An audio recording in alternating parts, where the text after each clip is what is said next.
Shalom, family. Shalom. Shalom, Master Moshe. Shalom again, family. Shalom. Yeah, I decided to go live again, brother. I'm bored. No boring night. Thought I had a conference call, but it's all good. So I said, I'm going to just go live. Go live, see who's up in the wee hours of the night. It's about 42 minutes after midnight, down here in the Boot, Louisiana. Pray all is well with y'all, family. Pray all is well with y'all. Shalom, brother Ariel. That's right. Cleanup crew. What it do? Man, I decided to go live again, family. Shalom, sister Makila. Shalom. See who's up.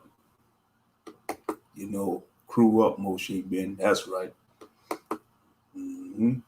I know this is the week of Thanksgiving, but be strong, family. Just block it out. It's just gonna be a regular Thursday for us. It's just gonna be a regular Thursday. But like I said, I pray all is well with y'all. Earlier I did a gaming live stream. I was playing Naruto Ultimate Ninja Storm 4 for the PS4. I'm so ticked off that Sony had that feature. Y'all couldn't see some of the cutscenes because of spoilers and all that.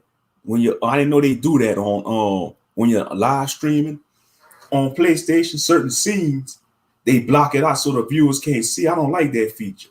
That's a dumb feature for Sony to have. That's a very stupid feature, because I wish y'all could have seen some of them cutscenes. They full of crap for that. I hope they get rid of that feature for PS5 though.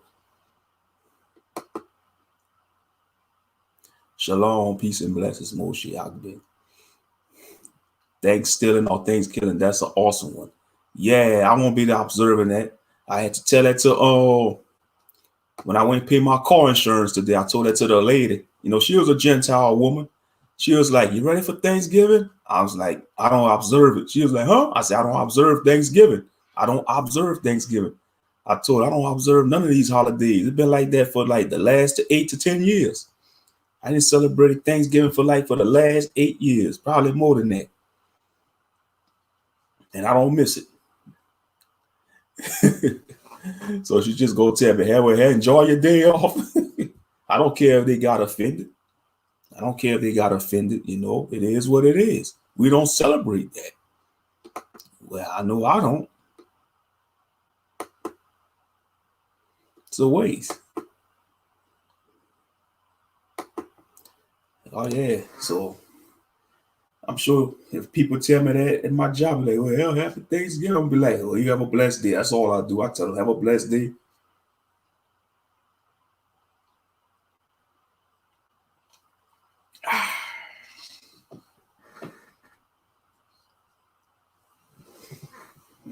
But yeah.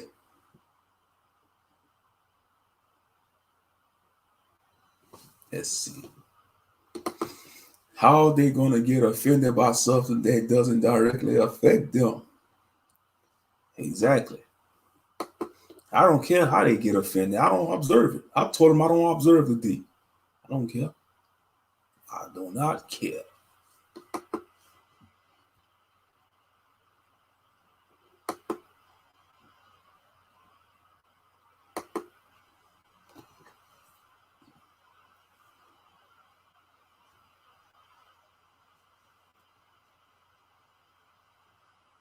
Straight up. But it's gonna come and go though. Before you know it, we'll be in another Sabbath. We'll be in another Sabbath. Y'all willing.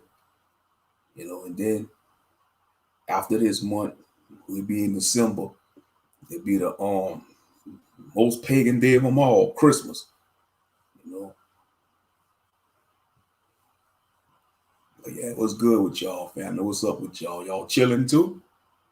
Y'all chilling. That's what's up.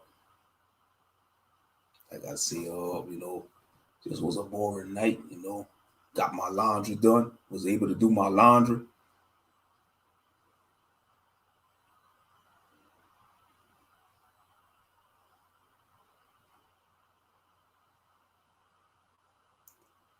Let's see. That's right. Pagan gods can go to the lake of fire with all these festivals now, and I mean now, yeah. To hell with all them pagan holidays, them holidays. Yes, shalom. I'm more concerned on finding a stupid place. The cheaper I could find now is Arizona. Oh, so you're trying to get out of California? Yeah. Arizona right next door to California and Nevada. So you could either move to Arizona or Nevada. Just don't get influenced by the liberals. Don't get influenced by the liberals. Yeah, you probably could find some cheap places out there in Arizona. I'm sure they probably got some cheap places in Nevada too. Boy, so you trying to relocate, woman of the past? That's what's up. I pray that the Most High make a way for you if you're planning on getting out of California.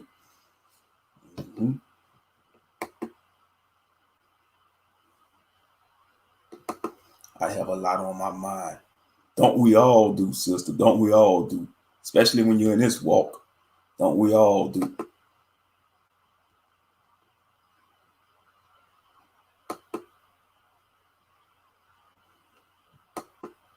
Okay, yeah. Well, I pray all is well and that the Most High make a way for you to move out of California. Because, it's a state to get out of. Like I tell people, if you're in California, New York, get out them states. Because a lot of people are leaving them states. That's going to be 2 worst states to be in with all this going on. Yeah, that's why I say them damn liberals, they moved to Arizona, Nevada, and they cheated for Biden to win. They cheated, man. Wicked bastards. They probably saw somebody was going up to the voting polls. Oh, you Republican? Oh, I'm sorry, the polls closed. Probably lying to the people that vote Republican. Probably lying to them and stuff, talking about, the polls is closed and all that. It's bull crap. Bunch of bull crap. Straight up.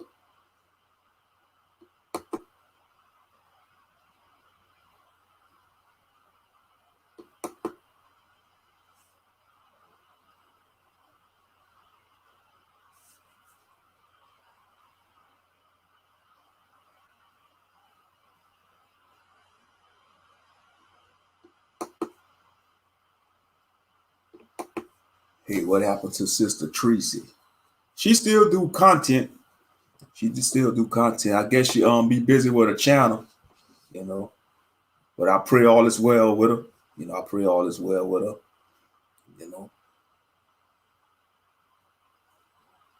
When you're a content creator, sometimes you focus on your channel. You don't have time to go to other people's channel. But it's all good though, it's all good. It's all good. Sometimes people that listen, they probably listen to our rebroadcasts and stuff. And they listen to like our replays and all that. Because you have a lot of solid watchers. You have a lot of people that watch solid. They just rather watch. They rather just be a viewer. They don't comment. They might don't even like the video. They just rather be a viewer, They just rather be a viewer.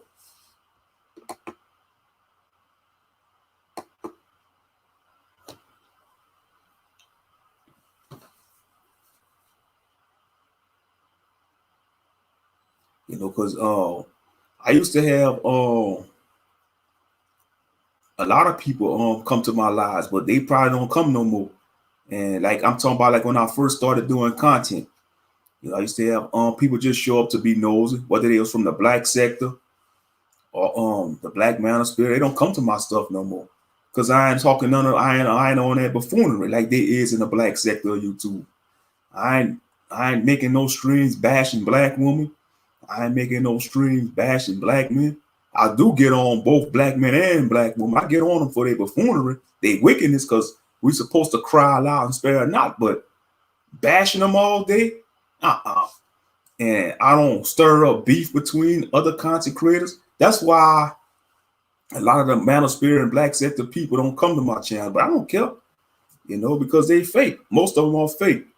90% of those in that sector of YouTube, they fake, man. They phony. They're not solid. They're not solid, man. They're not real. They beef with this person, and next thing you know, they buddy the next month. And then a couple of months, they beefing again. It's like the WWE, man, the black manosphere in the black sector of YouTube. It's like the WWE, you know, just with blackface on it. And they just panel wrestling. They're not wrestling in a wrestling ring. They wrestling on YouTube. They wrestling in the panels, on the live streams and all that, going back and forth. You know, it's just a bunch of performers. So let them stay where they at. We don't need none of that riffraff around here. We don't need them around here because they toxic. They toxic people. A lot of toxic brothers and sisters, you know. So let them stay there. But like I said, I still keep my ears to the street, you know, in that sector, but to see what's going on. But other than that, I try not to dialogue with them and go on their panels because, you know, they show favoritism, man. They full of crap.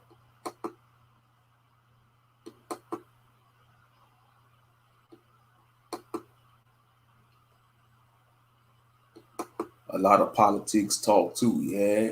Yeah, they talk about politics too in that sector. Yeah.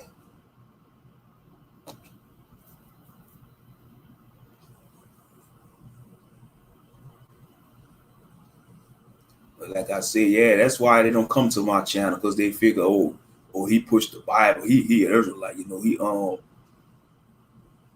talk about the Bible a lot and he ain't beefing with nobody. You know, he ain't talking about you know, he ain't talking about what they talk about in that sector, you know, all kind of buffoonery. You know, status and money, yeah.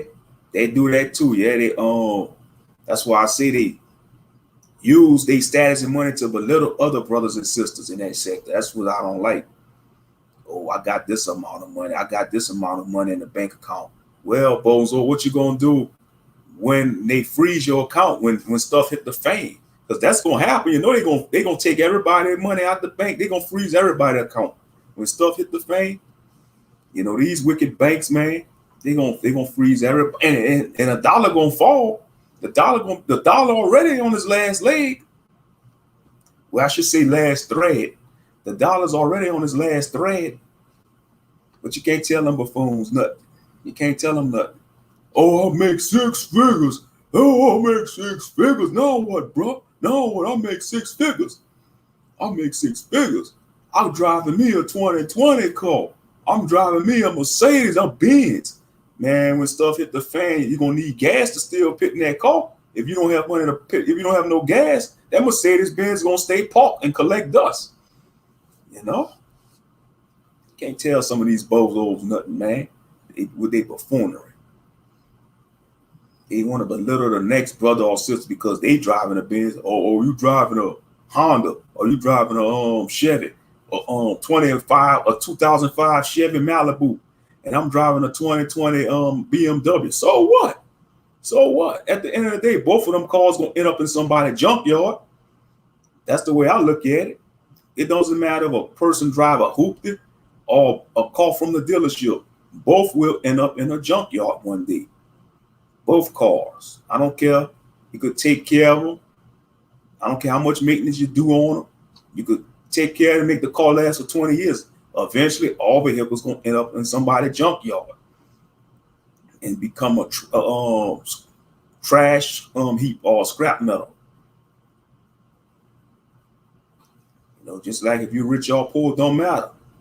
Each one of us going to end up in somebody's cemetery one day. You know, if that's the will of the Most High. You know, but yeah. Let's see, okay. Or you're looking at other places. So you really trying to get out of California. That's what's up. Like the best deals are in St. Louis, Missouri, and Michigan. Yeah, it's cold out there in Michigan. I don't know if you want to go to Michigan. It's cold. Yeah, you don't want to go there. It's cold out there up north. Yeah, your best bet will probably be around the neighboring states, around California. You know, unless you want to come to the south, go to Texas. You know. I want to advise you to come to Louisiana because they ain't got nothing out here. You know, it's bad potholes, the roads jacked up. You got a lot of jacked up roads. You know, you could visit if you want, but you could visit the state, but I don't think you'll probably want to relocate. You know. But most people coming down south though, like if they're in New York and California, most people they coming to Louisiana and Texas though. Come to Virginia.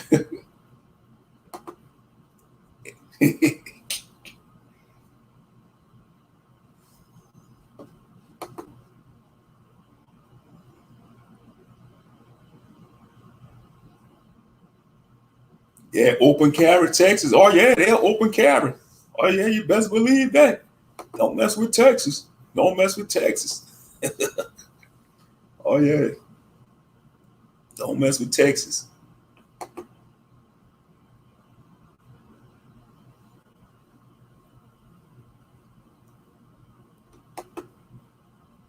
Please don't move to Michigan. Yeah, I don't want to. I don't want to go to Michigan, Detroit, Michigan. Just something about Michigan, man. It'll probably be depressing out there. I don't know. Maybe because it's cold up there and it's snow. I think it'll be depressing for me to move to Michigan. I don't want to go move to Michigan.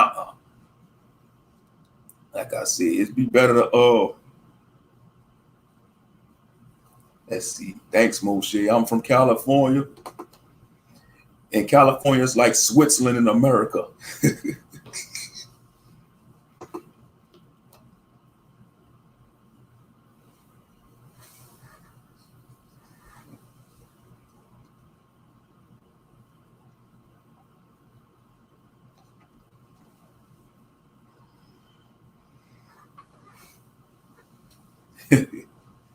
Yeah, but yeah, that's good. You're trying to get out of Cali though.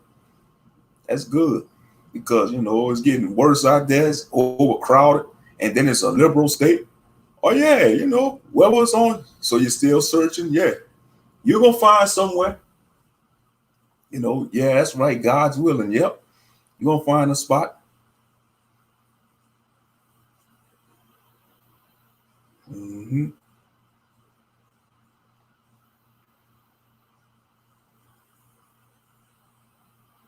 Yeah, you will find something. Uh-huh. Oh yeah, then it's expensive too in certain parts of California, especially the Bay Area, like around San Francisco and the Bay Area. They say the cost of living is so expensive, it doesn't even make sense. Just like in New York, Michigan is a risky place. Just a risky place.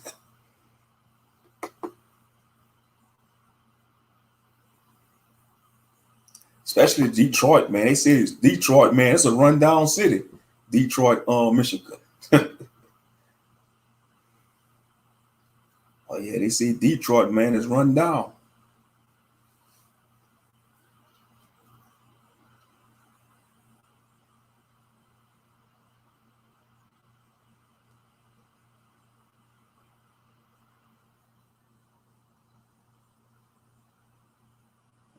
But yeah,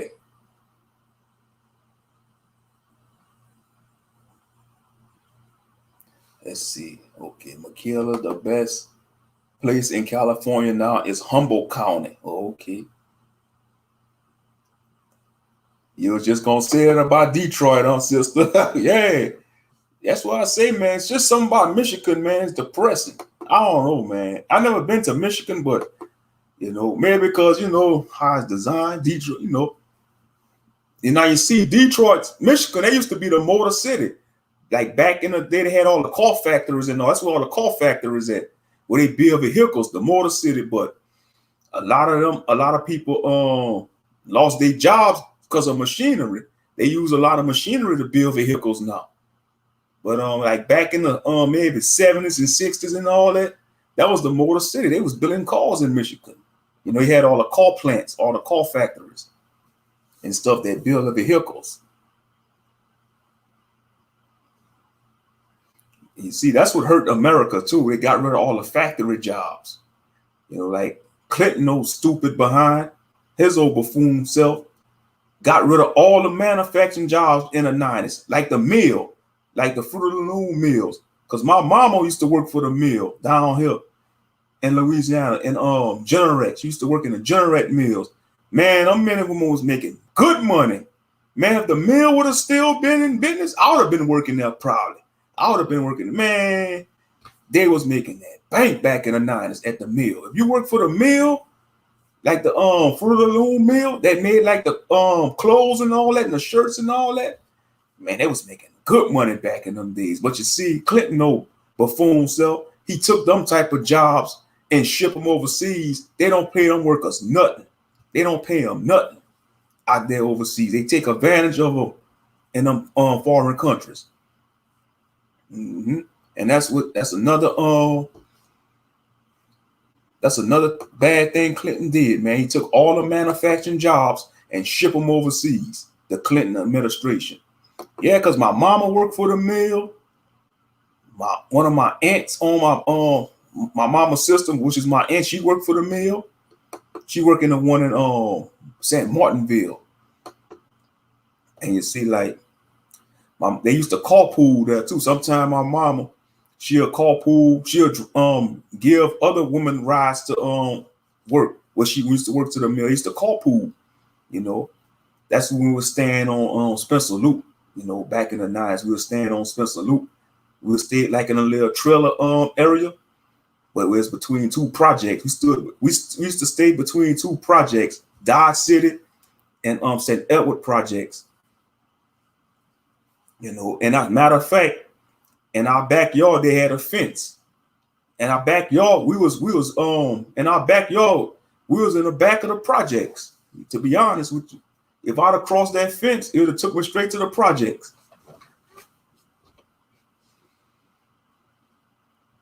You know, but we had good memories back there, though. It wasn't that bad, you know. You still had the occasional gunshots, but it wasn't that bad, you know.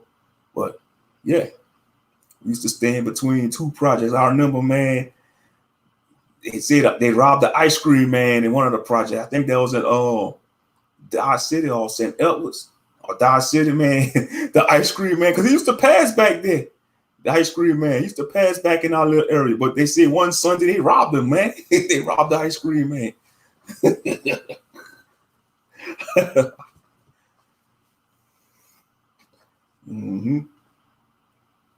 But I'm sure it's bad these days, though, down there. You know, it's worse or not. You know, these youngsters, they on that goofy stuff, and then they listen to this new generation of rap music, and they quit to shoot.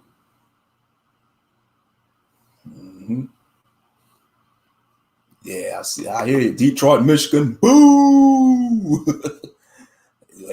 Now you know if Monster giving that a boo, don't go to Michigan. If Monster say it's bad, you best listen to Monster. It's bad.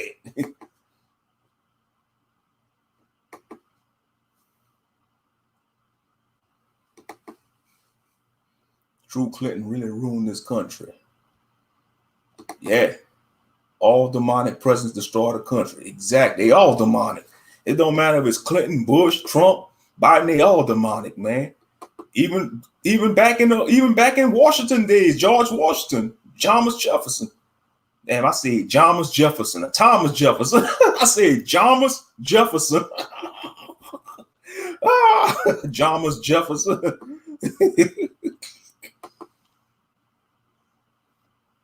Yeah, but back to the mill, I'm telling you, my mama was making good money at that mill. I mean, every other weekend we was out there going to Lafayette shopping. And I mean, it was my mama, her sister, and my brother, and our two cousins. You know, used to be four of us in the back seat in a old Toyota Corolla, man. That's when we was cheering, though. We could have fit 4 or 5 children back there, but we can't do that now because we all adults. That was the good days, man, back in the 90s. I mean, it was so lit, man. Good memories. You know, good memories. We used to go to Lafayette every other weekend. So my mom was making that good money at the mill. Especially around the holiday season. Then they'd get that bonus. They used to get them holiday bonuses around this time of the year at the mill.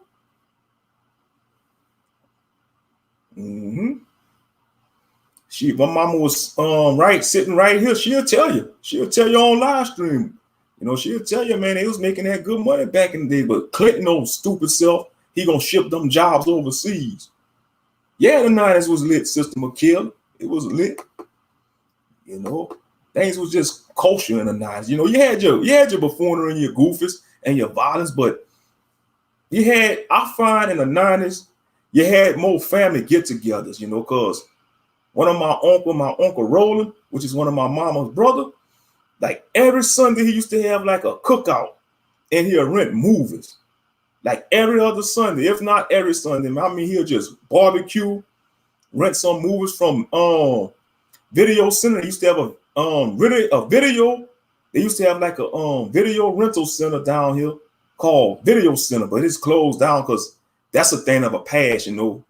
Video rentals, that's a thing of a past. That was a big thing back in the 90s too. We used to rent a lot of movies, man. I mean, I'm sure y'all did too back in the 90s. Y'all used to rent none but movies. Especially my uncle, man. My uncle Roland, man, he used to rent movies probably every weekend. He used to rent movies. Him and his wife, you know, they used to rent movies like every weekend. And every time we go to one of their barbecues or cookouts, they watch a movie. He'll rent a couple of movies and put it in a VCR. But you don't have that these days. You know, it's like as we got older, you know, people start drifting away from each other. Now, my mama, she the only one in our family try to keep the family things together. Roland, Uncle Roland, sister, not Roland. Roland. Uncle Roland. Uncle Roland.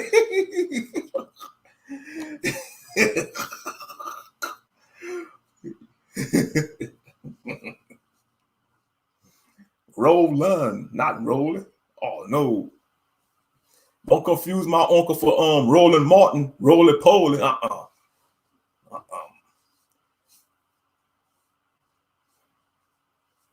But you used to have all them get-togethers, you know, back in the Sometimes we have get-togethers at our place. My mama and daddy, they have get-togethers and people come visit our house.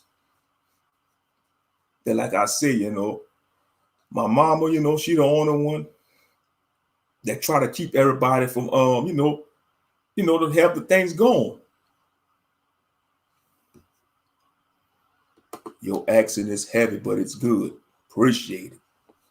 Appreciate it. Everybody say that's why I bet you if I go to any other state, the sisters will be like, oh, where you from? You from down south. You know, because sisters, they love our southern accent. It don't matter where I go to, what state we go to, whether it's a brew from the south, you know, whether you from Texas, Louisiana, Florida, we go up north, we go to the southwest, they're gonna see our accent is different.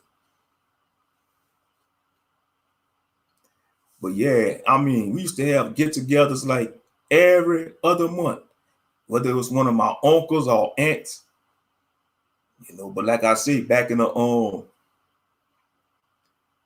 90s, that's all. And we wasn't the only family to do it. It was just a thing in the 90s. That was just a southern thing, you know. That was just a southern thing. And they had a lot of family get-togethers back in the 90s and 80s. But like I said, as we got older, you know, me and my cousins, you know, we got older, we went out on, you know, everybody, because that's life in general, you know. You're going to go your separate ways, but you still love your family from a distance, you know. And now that I'm in this walk as an Israelite, you know, I mainly distance myself from most of my cousins because I didn't hang with none of my cousins. I only just hang with a few of my cousins, you know. I just hang with a few of them, but most of them, you know, they be inviting me to come over sometime though, but you know, I'm just busy, you know, and I'm rather chop it up with y'all, you know, my spiritual family. But like if I see them at a get together, family, I chop it up with them, you know, I'll chop it up with them. But because you know we're a close knit family, you know, we kind of close knit. But sometimes that could work against you because when you're too close knit, they want to get in your business too much. Your family, they want to get in your business. That's the only bad thing about having a close knit family. And what I mean by close knit, you know, like your parents, uncles, cousins, and all that, you know. Because once they find out you in a relationship or something, they want to get in your business. They might try to sabotage it, you know, because family will work against you in certain situations. Shalom, reigning woman. Shalom. Shalom, sister. Like the water is too hot in one side in the United States and then it's too cold in another. But yeah, like back in the 90s, we had a lot of family get-togethers. That was just a thing down here in Louisiana. But I'm sure you still have a few of them do that these days and like today. But it was a big thing back in the 90s, though. And I'm sure it was like that in other states too. You know, we had all them family get-togethers.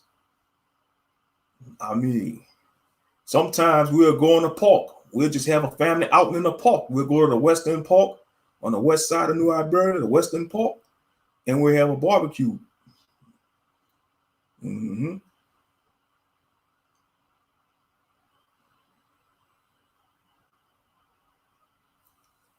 Yeah. But like I say, you know, as we got older, you know, like my cousin and them, me, you know, we just went our separate ways, you know, and just live our own separate lives, you know. But that's life in general, you know, you can expect that. Everybody have different paths in life, you know.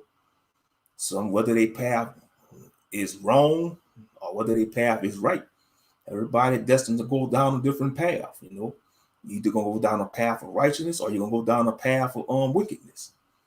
There's only two paths, you know. But you still love your family members, but if they doing some buffoonery or they trying to get you to do some buffoonery, man, you gotta man up or woman up and say, hey, I don't get down like that. You know, they don't play that with me. You know, they don't play that. One of my cousins be like, hey, Moshe, man, you want to come do this? You want to come rob this bank or rob this place? I'll be like, man, Negro, what's your problem? You know what I represent. You know what I stand up for. You know what I represent. I represent the Most High in Christ. You know, and that'll be against Torah to go rob and steal something. Thou shalt not steal. Come on now.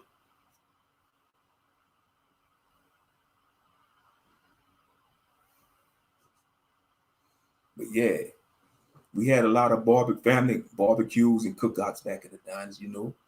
That's why I say the 90s was a special era, man. The 90s was special, you know. It was special. You had some of the best R&B music, you know, love music, you know. Shout out to Jodeci. Master Moshe, you know about Jodeci. If it was Jodeci responsible for a lot of babies being born in the 90s, Jodeci. And them other R&B groups. That's why I say the 90s was just, when it came to the 90s, just something was special about that decade. Don't get me wrong, the 80s music cool too, because in my opinion, the 80s music is underrated. In my opinion, the music from the 80s is underrated because they have the synthetic vibes, the synths, you know. It sounds like that futuristic vibe, you know. You know, but the 80s, man, it was just underrated, the music.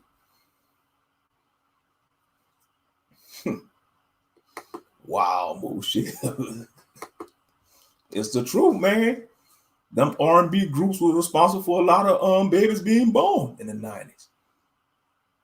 The 90s was that, just something about that decade, you know, the 90s music. And the youngsters today, man, they don't know nothing about that. You know, some of them do. They around older people that play music from them decades.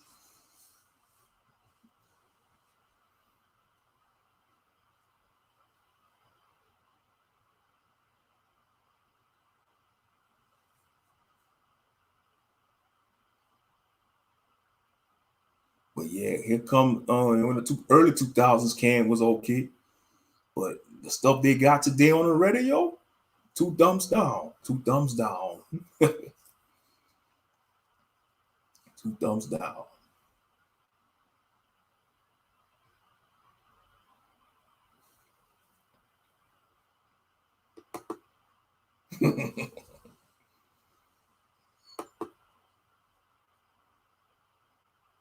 Oh, back in the days, we were listening to the same music, but I didn't understand the lyrics. But you still vibe to it, though, woman of the past. Even though you don't understand the lyrics of some music, you still was vibing to it, woman of the past. That's why I say music is a universal language. It's a universal language. You could be in a different realm or a different world. If they playing, if you never heard the song before, you're gonna still vibe for it. You're still gonna vibe to it, you know.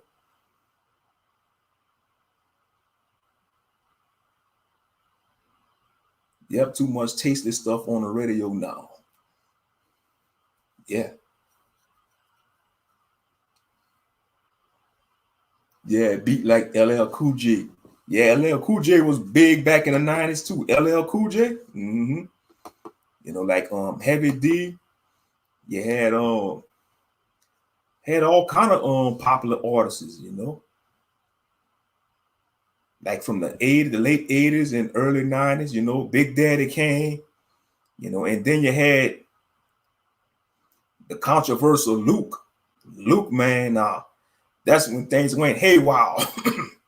When Luke came on the scene with all that raunchy stuff, that out of pocket stuff. Rakim, yeah, there you go, man. Woman of the past dropping them artists. That's what's up. She dropping them artists, y'all. Chill cat.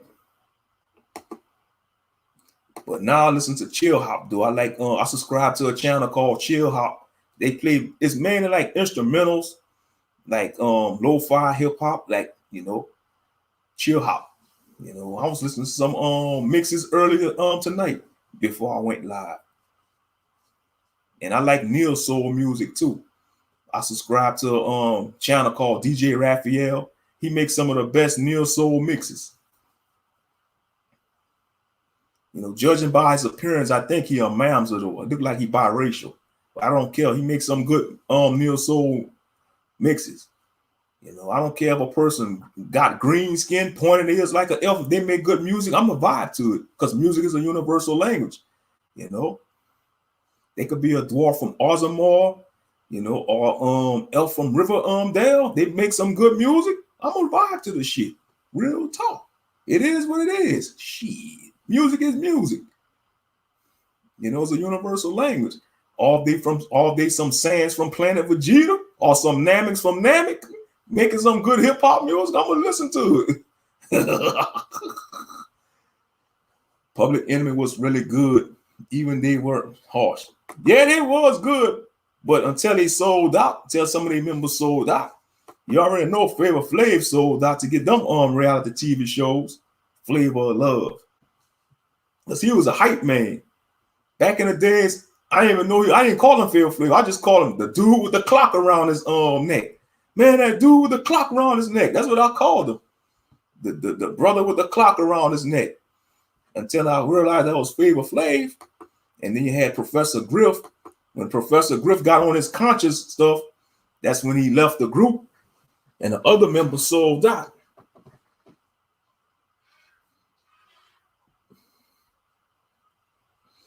Yeah, you see, like when I listen to underground or independent artists, once I find out they sell out, man, I don't vibe with them no more. Just like Black Eyed Peas. Y'all remember Black Eyed Peas back in the 90s?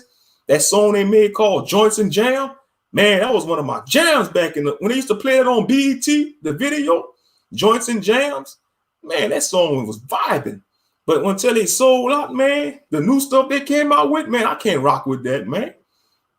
But man, I wish I could play it, but YouTube probably gonna come with their copyright BS, man. Yeah, Black Eyed Peas. Black Eyed Peas, man. They first album, man, and that song had Joints and Jams, man, that was vibing back in the day. Just like Digital Planets. Y'all remember that song? I'm cool like that. I'm cool like that. Digital Planets. Man, I got that CD. I got the CD. I gotta go get that from my parents' house because I have some CDs. I gotta go get my CDs from my parents' house. Turn out to be the biggest coons. Yeah. Mm-hmm. MC Hammer, man, look at Woman of the Past, y'all. Oh, she dropping all them orders. MC Hammer, yeah. Man, I'll never forget. They was announcing on a radio station back in the 90s. They said he had 15 calls. MC Hammer, he owned about up to 15 calls. I'm like, what the hell you need 15 calls for? You can only drive them one at a time. If I meet MC Hammer, man, y'all willing, if I was able to meet MC Hammer, I'll be like, Mr. Hammer, Brother Hammer, man, what you was thinking? 15 calls? But you know, it's sad what happened to MC Hammer because he was doing money and good deeds. He was helping a lot of people out, but they took advantage of him. They took advantage of him. Yeah, he was broke. He broke because they stole his money. His family was stealing his money, and then he was overpaying his dancers and his people that was working with him for him. He was overpaying them. He had a big house too. MC Hammer, he had a huge mansion. And he had a huge mansion.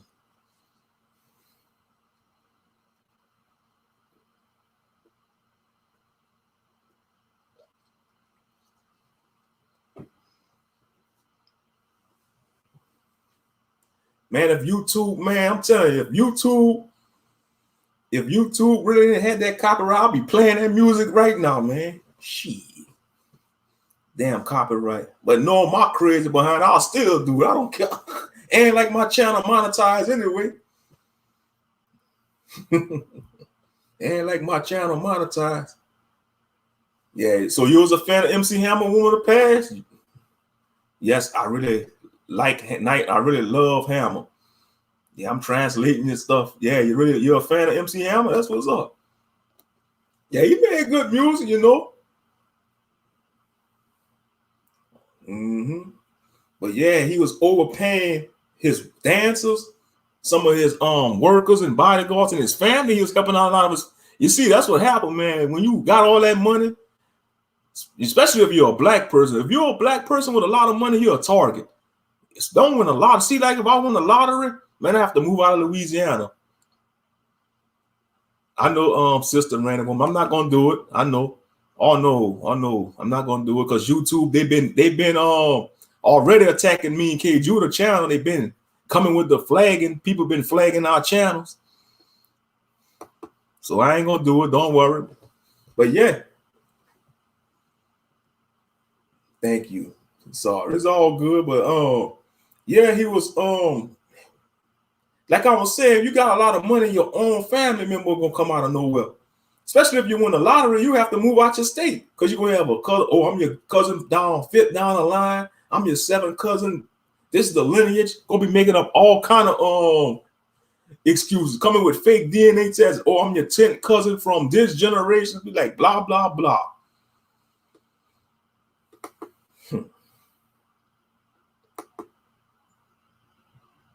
I really like his pants and all his look with his shirts and how everything was nice. MC Hammer has a really nice look and has beautiful dance moves. Oh, so you liked his dance moves. That's what's up, One of the Past. That was up. You liked his dance moves.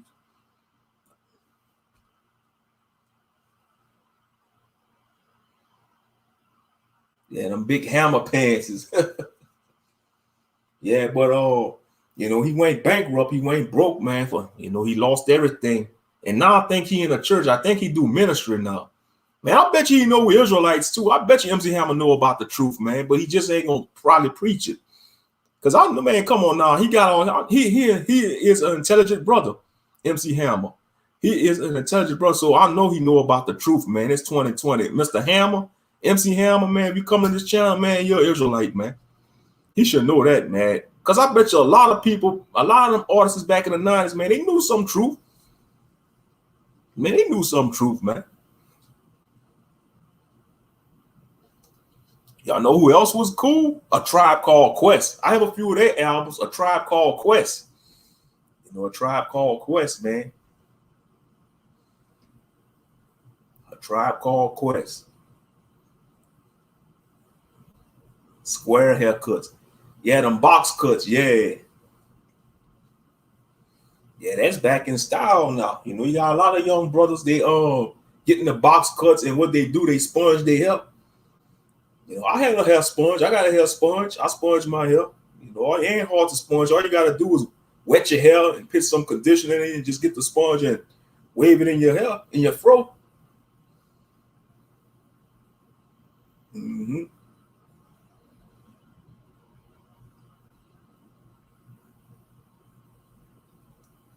But yeah, the 90s, yeah, you had a lot of good music back in the 90s. I mean, you know, you had the conscious hip hop. But that didn't last long. They said, "Oh, we got to put an end to that because if we let them continue with the conscious hip hop, they're gonna start rapping about the truth." I'm telling you, if they didn't attack conscious hip hop, they'd have started rapping. They'd have had Israelite artists back in the 90s.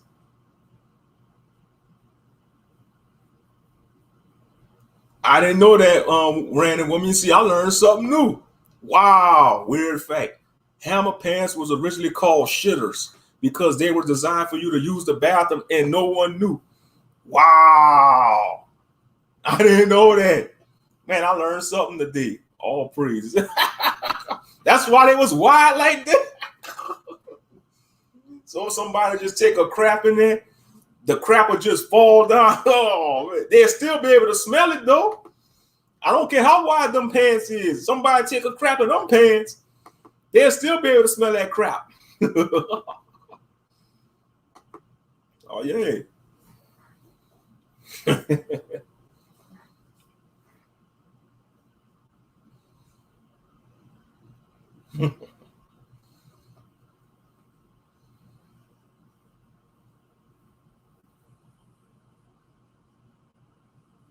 I didn't know that, but like I said, you learn something new every day, or you learn something new.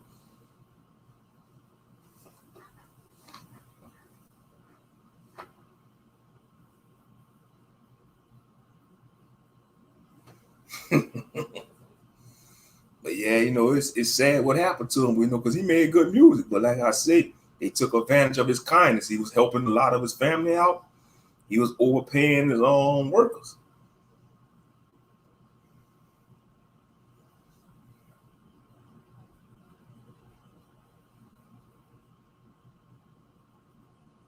Then we had a lot of good female artists back in the 90s too. The groups like SWV, Escape. You had Brandy and Monica. The 80s, so many good slow songs. Exactly. That is true. Ah, right. Nana Cherry. Right. That's what makes the fact even more weird. How can you avoid the smell? Exactly. And they gotta be out their mind to take a crap in pants, man. Pull the pants down and squat. unless you're on the run.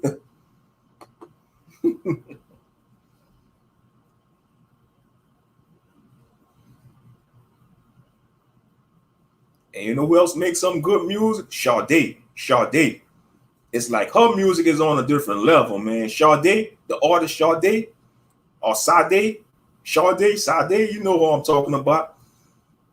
Her music is like beautiful. I mean, it's just like, it's just like it's on a different level, man. It's like no other.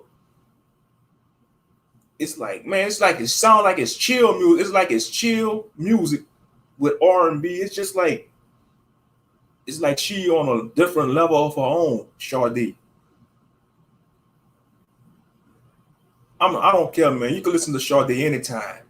It's like you never get tired of listening to Sade music. Never. I don't care how old you is. I don't care what time of the year it is, what month it is. You could just listen to her music anytime.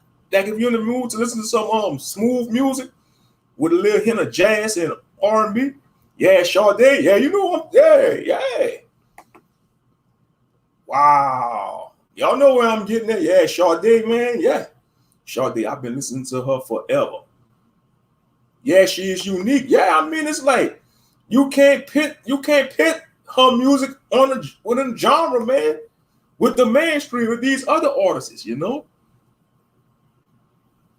when she made a song, she went into hiding. When she disappeared for like a long time, and then she came out of nowhere, can't release a new album, still sounding unique.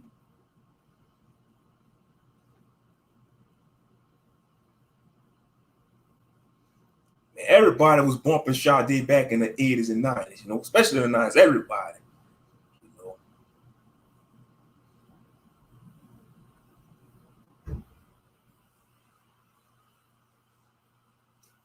Mm-hmm. Oh yeah, yeah. Sister Michaela, listen to some Sade. We're giving you some music game now. Listen to some of that Sade. You probably know what I'm talking about, Sade. Mm-hmm. And you'll never get tired of listening to her. Exactly. You'll never get tired of listening to her. Exactly. You know, it would be very disrespectful if one of these new artists today want to collaborate with Sade. I just hope she don't. I just hope she turn them down, man. Be like, no. Because, man, it'll just tarnish her legacy. Say like if Drake want to collaborate with Sade or Megan Thee Stallion or Cardi B, it'll tarnish her musical legacy. I'm sorry. It will tarnish her legacy for her to collaborate with one of these new artists. Because these new artists, they tainted, they a joke. You know, they don't have no respect, you know, for those who they probably respect those that came from, but they just don't respect the craft. They don't respect the craft of music. And they sold out. They sell their souls. So it'll be very disheartening and abominable to see these artists trying to collaborate with somebody with Sade. So I hope that it would never happen. I hope it would. If Sade was approached by one of these new artists, she should be like, no, I'm sorry. I do not want to work with y'all. I don't care how much y'all offer me.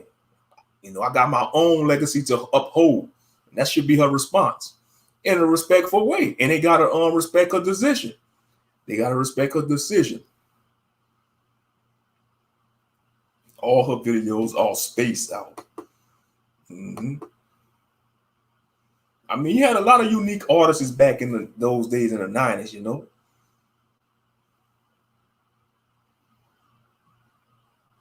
You know, even some of the Gentile music, you know, so-called white people. He had a lot of good white artists too back in the 80s and 90s, you know. But they wasn't on a top-notch level as the blacks, you know, the AKA Israelites, you know, but you still had some good Gentile music.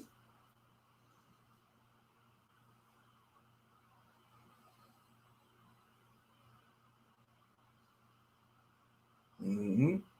But yeah, man, Sade, you know, it's like her music, it'll take you to like a state of peace, you know, like you just want to be spaced out and you just want to envision yourself sipping on some good drink on an island, man, on an island somewhere, just lounge back, man.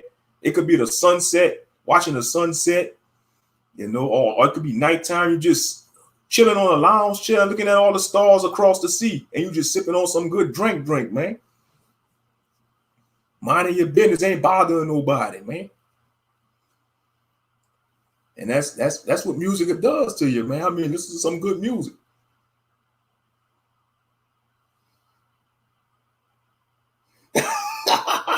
Ariel coming up in the truth. Man, them Gentiles and they little born music. Oh, you talk about the country music, the born music.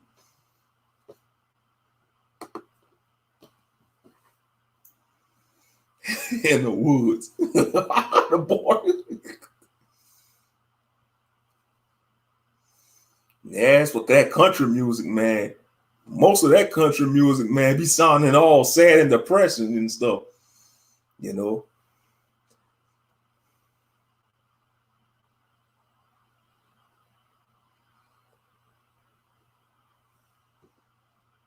But they still be getting down to that, though, them Gentiles, they country music. They love their country music. I bet you in Texas, they got a lot of them country clubs, them bars that play country music. When they be square dancing. Them Gentiles, they be square dancing. That's their version of a two-step. Y'all know that, huh? When they be square dancing in the club in the bar, that's their version of the two-step. The Gentiles, they be wearing their cowboy attires. They be square dancing in a country club or on a barn. That's their version of a two-step.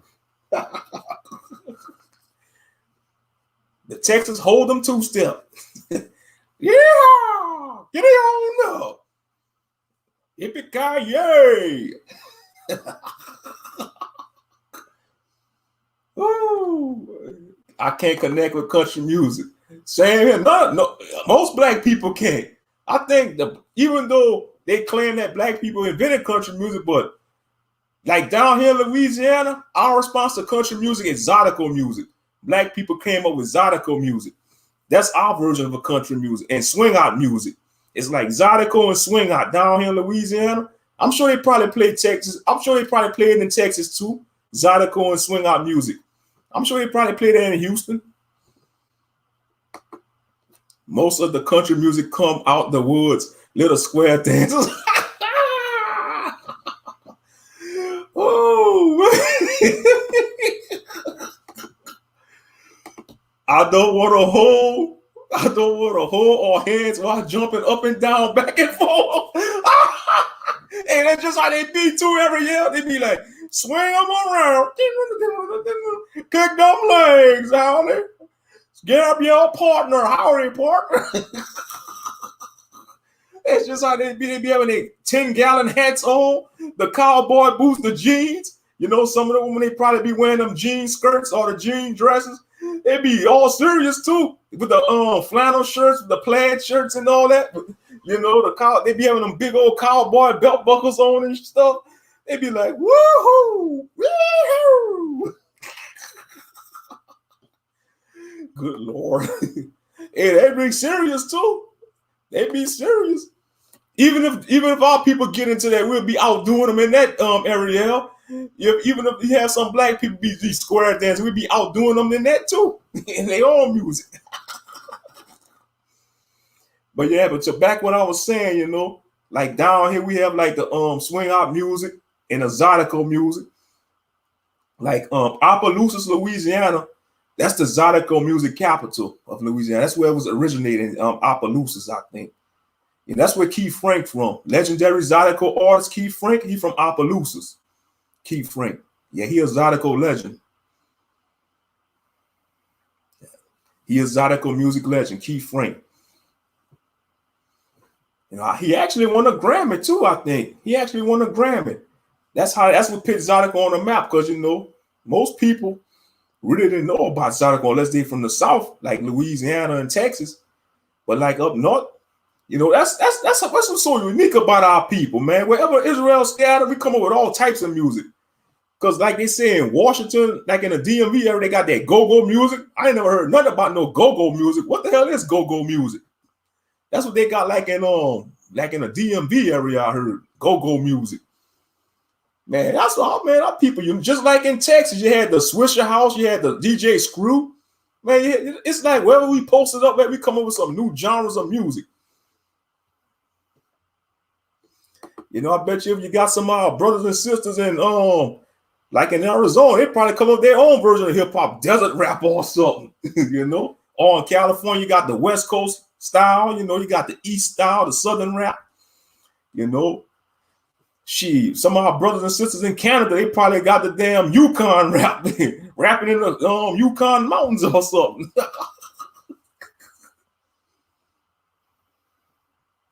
Yeah, I'm just all over the place. Mm-hmm.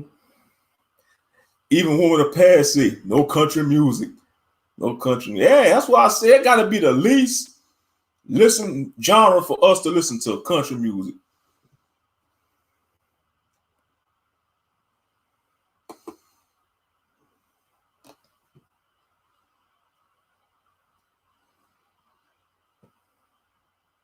Yeah, that gotta be the least genre for us to listen to, because, you know, you put on some country music, man, they'd be like, turn that, bro, turn that off. We don't listen to that around here. Turn that radio station. Turn it.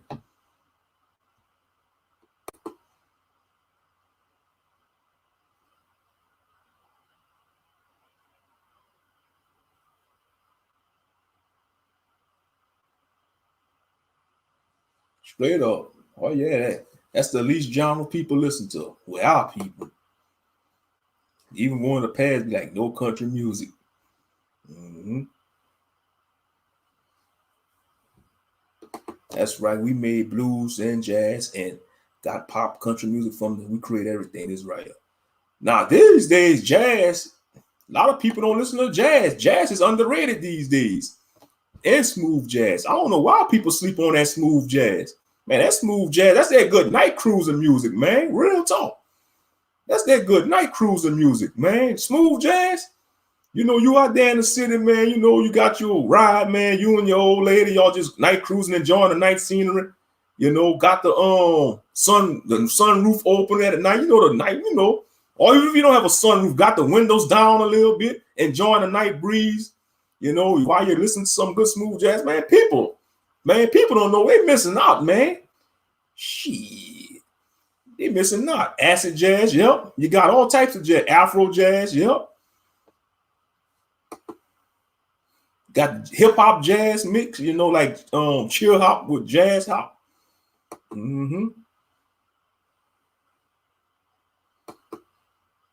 Yeah, man. That's why I say, man, people that listen to mainstream, they missing out on all them other sub genres. But that's why they got apps like Pandora and these music apps, you know. That's what people use these days instead of MP3 players. They probably use stuff like that. And Spotify, you know, Pandora and Spotify and all that. They got Brazilian jazz too. But yeah, jazz is very underrated these days. I don't know why. It's like people turn away from jazz, whether it's smooth jazz, classic jazz, you know, any type of jazz music. People, I don't know. It's like you don't have no jazz stations on a mainstream radio. You don't have too many jazz stations unless you got like a satellite radio. That's the only way you're gonna find a smooth jazz station if you have a satellite radio. But I'm talking about like normal mainstream radio stations. You're not gonna find a jazz station. It's mainly gonna be hip hop, R&B, country, rock. You're gonna have a few rock stations. I'm talking about like, you know, mainstream radio station, like when you're in your car. Like when you're driving in your car and you're switching the radio station, you're mainly gonna be hip hop. Like even your local radio stations in your city, it's mainly gonna be hip hop, R&B, country, and rock. That's gonna be that's the big four you hear on your local radio station: country, rap, R&B. You might have some classical too, like a few classical stations, but that's the main stuff you're gonna hear is R&B, hip hop, country, and rock. If you want to hear all other type of genres, you gotta have like a satellite radio.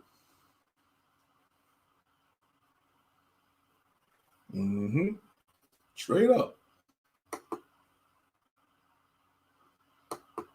Yeah, just like blues. Yeah, you don't have too many people play blues.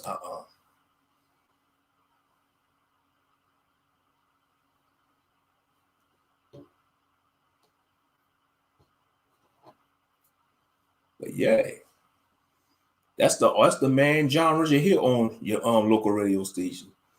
But it been ages since I listened to the radio, like my local radio stations. Cause down here you got like Magic 104.7. They play like R&B music. At night sometimes they play that neo soul music. But they mainly play like R&B on Sundays. They play their gospel music on Sundays. And then you got Q95.5. You got Hot 107.9. Oh, I can't stand them. They play that mainstream new age stuff. You know, like the new hip hop and R&B. I don't listen to the radio. I've been stopped listening to the radio. Been stopped. Probably been almost at least over 15 years. You know, probably longer than that. Ever since I discovered all type of genres of music and alternative and independent artists. But like I say, you know, because like when I discovered like independent and underground hip hop, it had to be like in the early 2000s, about maybe around 2005, 2007. That's when I discovered underground hip hop, like Lil Brother. That was a great underground hip hop group. Lil Brother, Fonte, Big Pool, and DJ Night Wonder. Man, Night Wonder is one of the best producers out there. He on a level with Jay Dilla. Rest in peace, Jay Dilla. Jay Dilla was a good producer. Night Wonder, man. I mean, his beats, man. His beats, man. You just feel the struggle of our people. And like when you listen to Lil Brother albums, man, they rap about everything. They rap about the struggle, whether it's how they struggle in relationships, how they struggle, you know, making ends meet. They was rapping about that real shit, man. You know, they was rapping about that real struggle shit, man.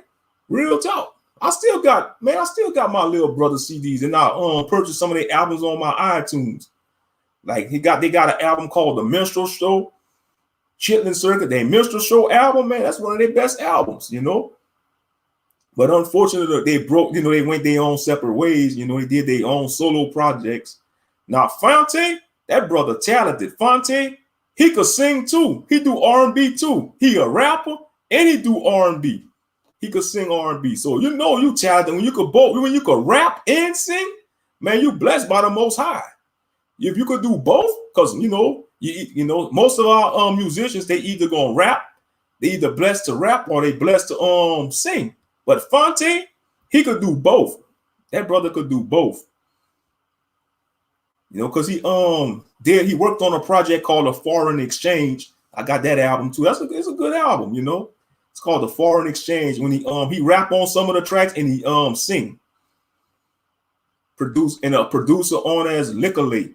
Licolay is the producer. You know. Oh yeah. So that was and then I came across MF Doom. He makes some good beats too. MF Doom, Mad Villain. That was one of those good albums, Mad Villain. Yeah, they underground artists. Yeah, you don't know them. Yeah, because you see, then man, I'll never forget that, man. How I discovered them is like I was surfing the internet. I was on a CD store, cdwarehouse.com, where they sell CDs. And I just type in, you know, alternative rap, underground rap, and they show like the CDs and albums, and you could sample the albums before you buy. I think it was called CD Warehouse, where they sell all these CDs and all that. But most people don't buy CDs these days. Everything is digital. But yeah, I'm glad I came across them artists though, because you know, I will still bump Lil Brother today, man. I still bump Lil Brother every once in a while.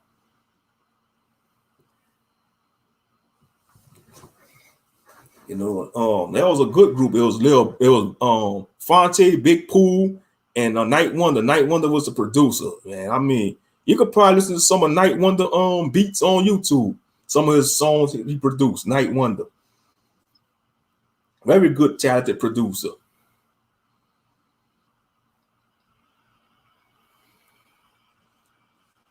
You know, he had a lot of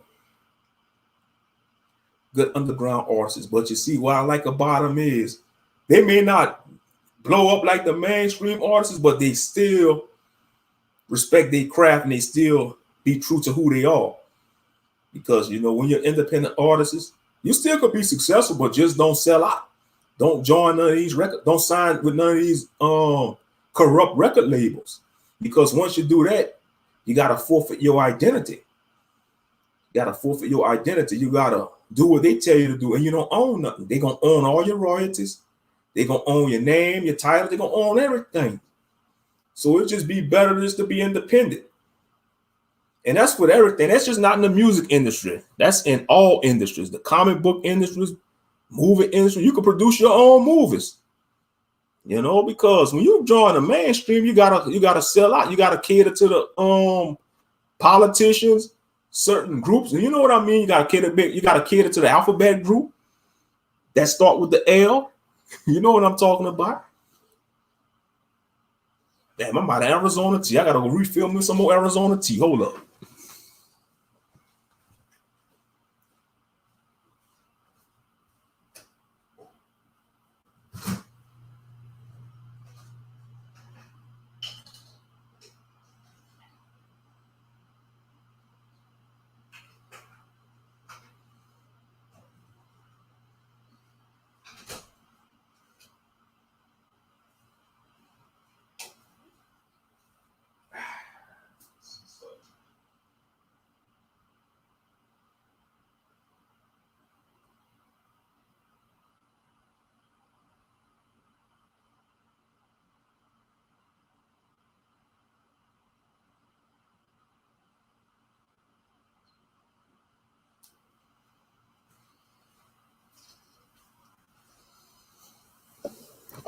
Yeah, they truly artistic. Yeah.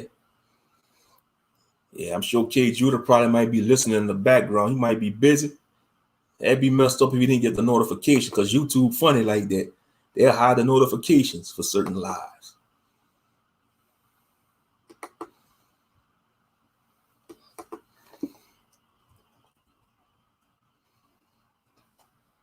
But yeah, that's some of the artists I came across back in the early 2000s, about around 2004, 2005. That's when I discovered like alternative hip hop. You had so many good artists. And then I used to go to this website called wordisbond.com. I don't know if it's still up. It's this website called wordisbond.com. All they do is promote independent artists, whether it's hip hop, mainly hip hop. They promote producers, MCs, all independent. And that's how I discovered a lot of independent artists too, off of their website, wordisbond.com. They might still be up.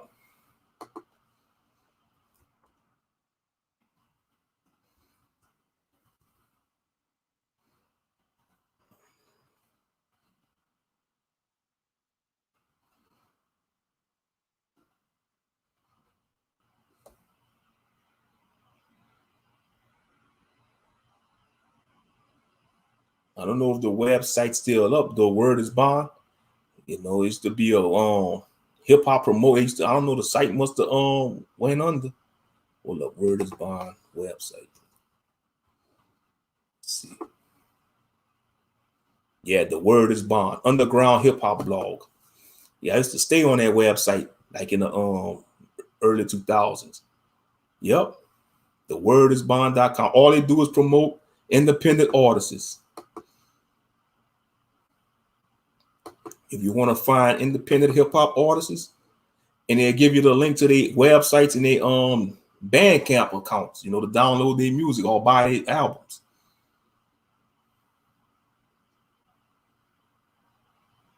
It's millions of independent artists, thousands and thousands. It's a plethora of talented people out there, but their voices will never be heard because these mainstream wicked labels can only sign a few people. And it's how far you want to go into that dark realm when you sign with these mainstream labels.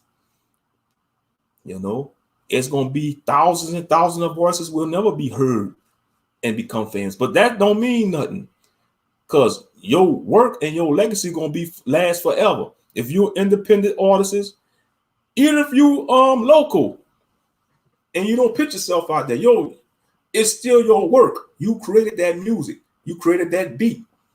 If you're a beat maker, just like the legendary YouTube beat makers, shout out to that community. Like artists like Negro Socket, Aces Galvin.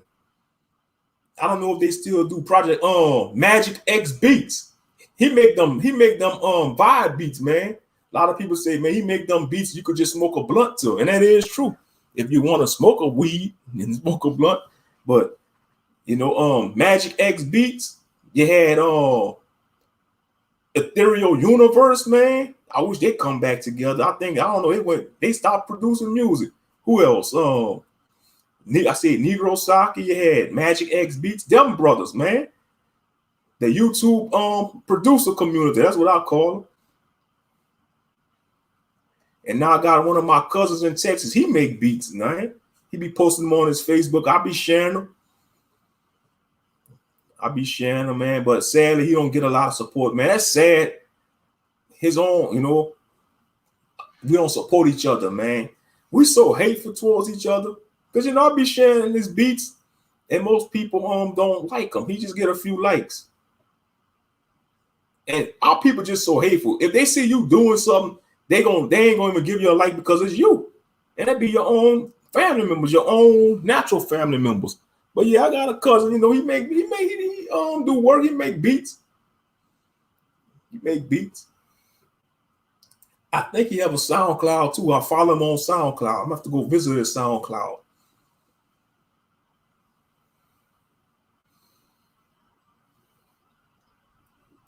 That's why I say if you make beats, man, just like Young Lion of Judah, he made a few beats. Man, I hope he continue to make beats, That's what he want to do, Because you actually have people does that. That's all they do. That they produce beats and they sell them. They sell them to certain MCs and artists. You know. But I just hate seeing a good beat being tarnished, man, when they rap about buffoonery, man. You gotta treat your beats like a virgin woman, man. If I was a producer, I'd treat all my beats like a virgin daughter, man. Be like, man, you don't want to just give them to any kind of rapper because they'll defile it, they'll deflower her, and they'll taint her. And what I mean by taint her, your beat, the beat you made, you know. Because I've seen a lot of good beats being tainted by these damn artists, man. Whether they mainstream or independent. If they rapping about buffoonery, man, and bull crap, that's a waste of a good beat. That's just my opinion, man. Maybe some other people feel a different way about it, but you gotta treat your beats, man, like they're your children, man. You gotta treat them like they're your daughters, man. And if you're a righteous father that stand on Torah, you ain't gonna want to give your pure daughter to a damn beast, man. And what I mean by a beast of a man, a sinful man, you know, a wicked man, you know. You know, but people might hear me saying, they might be like, oh man, well, yeah. But man, that's because they think on a low level, man. They think on a low vibrational level. So it is what it is. Shit. But yeah, everybody probably went to sleep. It's all good. I'm gonna hold it down. We had an hour and 17 minutes, but yeah. But you know, most beat makers and producers, they really don't care as long as they make money because they're about making money. And that's understandable, you know, because you want to sell your beats. You want to get your beats out there. And sometimes they sell their beats to different artists too. And they give them notification. That's how they get notified too. Because you will make a beat. You could sell that beat to 5 different artists, but they still got to pay homage to you and pay you your royalties because you produced that beat. That's the beauty of it, though. That's the beauty of it of being a producer. You know, you might sell your beat to 5 different artists, and 2 of them, they might defile that beat, and 3 of them might use that beat and make some good lyrics. But yeah, if I was a producer like that, I'll question my vibe. Like, okay, what you rapping about? You know, before I say this beat, what you rapping about? Are you rapping about negative? Are people doing negative stuff or positive stuff? Oh man, I'm rapping about getting it, man, making it pop, man, these streets and all that. Well, I'm sorry, I can't say this beat. Oh man, come on, man, I like the beat. I'm sorry, I don't care how much you offer. I'm not selling you this beat. And then some people probably get mad. They're trying to threaten me. Probably, oh man, you gonna sell me this beat, man, or what? You gonna kill me for a beat? If you kill me for this beat, your blood gonna be on. My blood gonna be on your hand, and you ain't gonna be able to use it because you're gonna get locked up. And your name gonna forever be stained in my blood, you know. You're gonna be known as the producer killer, you know. Yeah, okay, you still here, Ariel? Yeah, I'm just talking some good game about, you know, being a producer, you know, even though I'm not a producer. I'm just saying, if you making beats, man, you gotta treat your beats like a virgin daughter, man. Because that's your creation. And you're supposed to cherish that. That's your art, man. And when you, because like I say, I've seen a lot of good beats being tainted by some artists. Now, they got good lyrics, but what I mean by tainted by artists, whether they independent or mainstream, they rapping about senseless shit, man. They rapping about senseless shit, you know. Buffoonery.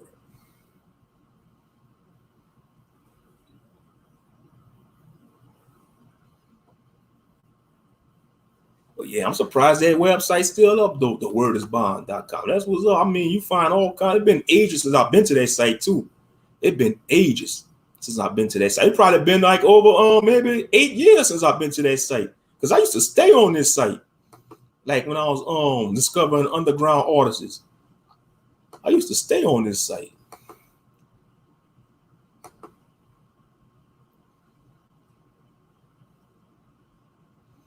And of course, you're going to have like independent artists from around the world, you know, from overseas, you know, different countries and all that. Look, they got a tribute to Jay Dilla and Nujabes. Yeah, that's a legendary duo right there. Now, Nujabes, he Japanese. He a Japanese producer. He made most of the music from the Samurai Champloo soundtrack. Awesome soundtrack from the anime Samurai Champloo. That's how I've discovered Nujabes. You know, but we lost him too soon, just like we lost Jay Dilla too soon. It's like all of how MF Doom shook the underground. Man, I have to check these articles out, man. Man, what the hell I'm doing? I need to screen share this, man. Shame on me. Let me screen share this. Hold up. Screen share this. Show y'all. The word is bond. Hip hop blog. Hold up. I don't know if y'all can see. Look. A tribute to Jay Dilla and Nujabes.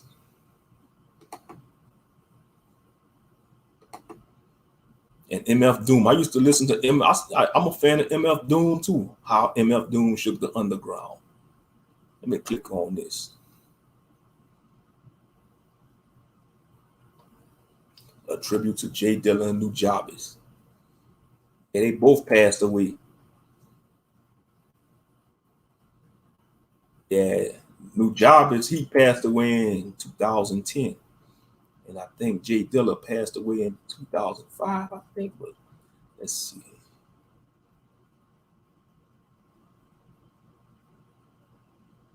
Wait. They was born in the same year. Nujabes and Jay Dilla. That's what's up. 1974. They was born in the same year. Yeah, Nujabes, he was born in Tokyo, Japan, and Jay Dilla was born in Detroit. That's what's up. Yeah, we lost two good legends, man. We lost two good producers. You know, even though Nujabes is Japanese, I don't care, man. He a good producer. Like I said, music is a universal language. And then I watched the anime Samurai Champloo. So you know I'm gonna support his music because man, Samurai. Matter of fact, I got the soundtracks of Samurai Champloo. I got the albums of the anime soundtrack.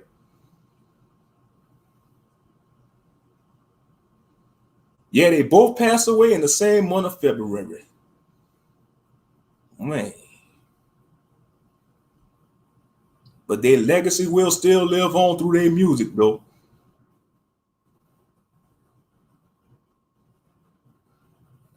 And he was very private, Nujabes. That's what's up. You gotta be low key, man. Yeah, his real name was June Seba or Seba. June Seba or Seba June.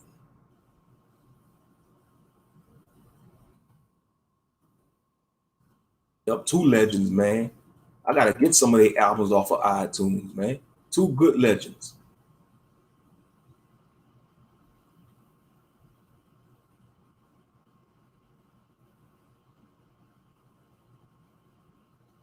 And Jilla was a focal point of Neo Soul and the Soul Quarians.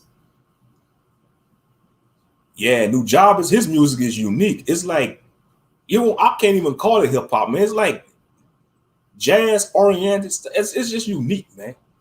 You know, when you listen to Nujabes music, you know, you'll find out what I'm talking about. It's unique.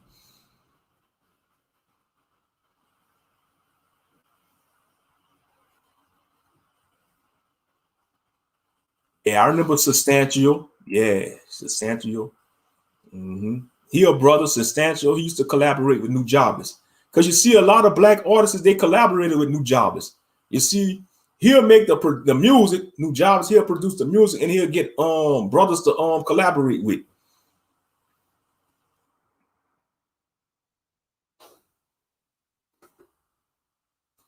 Shalom, shalom, brother K. Judah, shalom. What it do, Aki? Man, I'm just giving them a lesson on two great legends, man. Nujabes and Jay Dilla, two good producers, man. We lost two good producers, you know. And I was telling them, I was dropping the game about the underground music industry and all that, hip hop and all that. But yeah, I used to stay on this website. I used to live on this site, by the way. Back in the early 2000s, like when I was in my 20s, I used to stay on this site looking for new underground artists to listen to. Thewordisbond.com. That's what the name of the website. Thewordisbond.com. If it wasn't for this website, man, I'll never discover some of these underground artists that I'm fans of.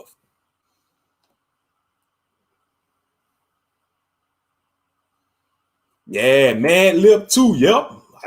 Mad Lip, all them great underground. They legends, man. In my opinion, they legends, man. Sight Star, yep, Sight Star. Like MCs like Sight Star, and a personal selection of artists whom he recorded much of his work, man. Yeah.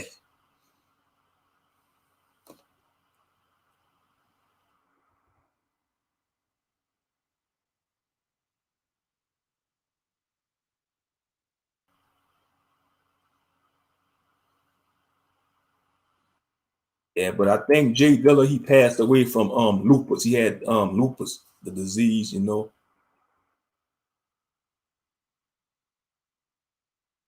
Yeah, I remember this. Jay Dilla, exile. Jay loved Japan. Got the heart with the Japanese rising sun.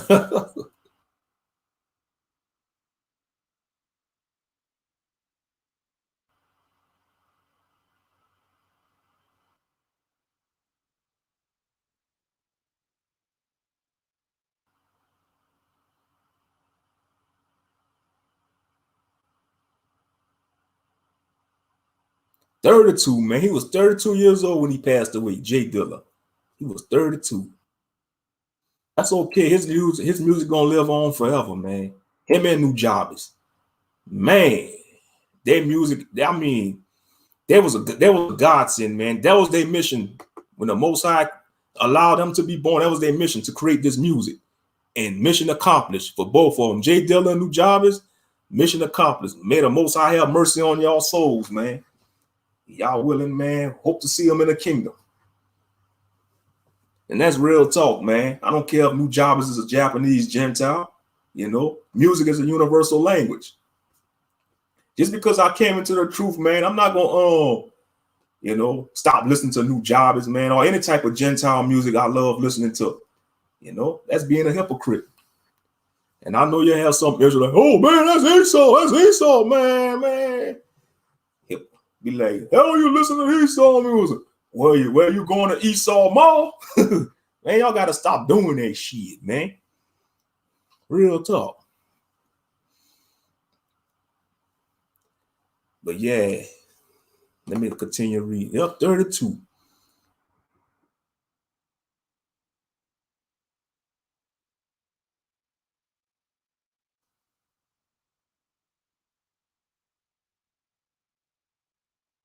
No comments? Maybe I should do a comment. Let me see something.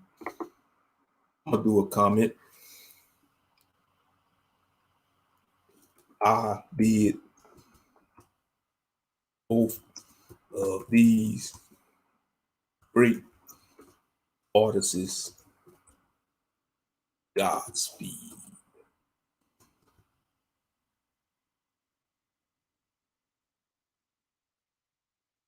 Your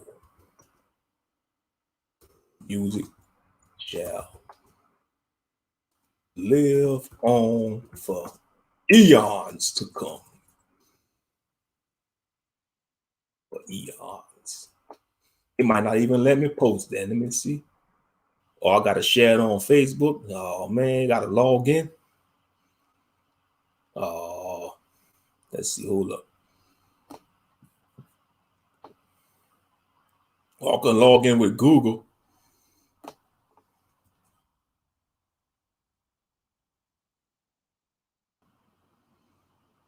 What the hell? I'm gonna log in with Google. Shit. I bid both of these great artists Godspeed. Your music shall live on for eons. Let's see. Discuss or sign. I don't have discuss, so I'm gonna just do Google. Let's see.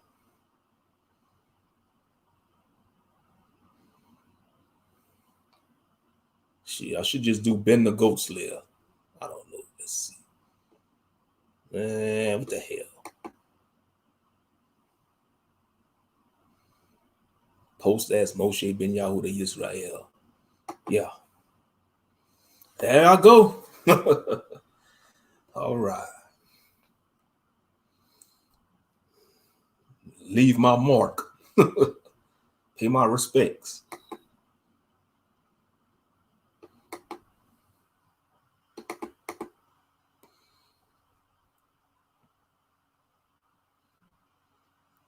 But yeah, that was two great artists though. Let me go look at that other article about MF Doom.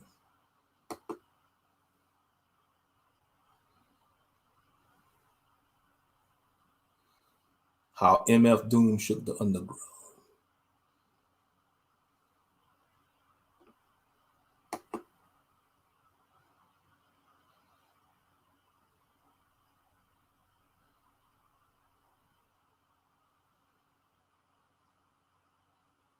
Now MF Doom, he used to wear a Dr. Doom mask. That's why they called him MF Doom. He like a producer. I mean, he makes some dopey beats too, man. You can listen to his beats on YouTube. He makes some of them good old chill beats, man. Remind you like in the 70s, you know, like in the 70s when you had that chill music, you just be chilling, man. Just want to chill and lounge and drink, man. You know, that good old, yeah, this him right here. He wear a Dr. Doom mask, MF Doom. Real name, Daniel DuMille. He is known to the world as New York native, but surprisingly, he was born in London. And wow, I didn't know that. He was born in London, but he must have, wow. Damn, so he was from the UK. That's what's up.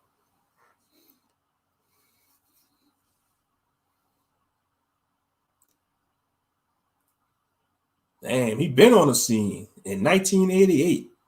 Man, I was 4 years old. 1988. Shit, I was 4 years old.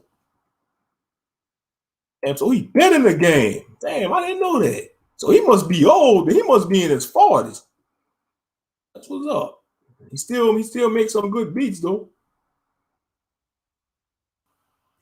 DuMille began his career at Zen Love X with the former of his group KMD in 1988. They made their first appearance as guests on third base hit single, The Gas Fees.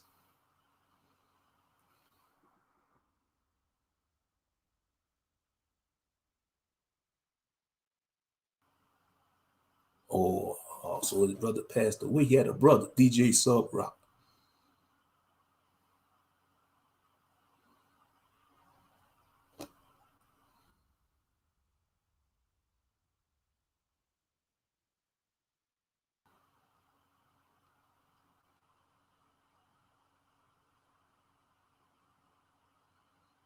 Oh, okay. So in the late 90s, he came with the mask, persona. Yeah, like Dr. Doom. The mask wasn't so much a gimmick, but a reflection of his experience and new outlook on life. He was bitter at the industry because of its ruthlessness and was keen to vent his frustrations through his music.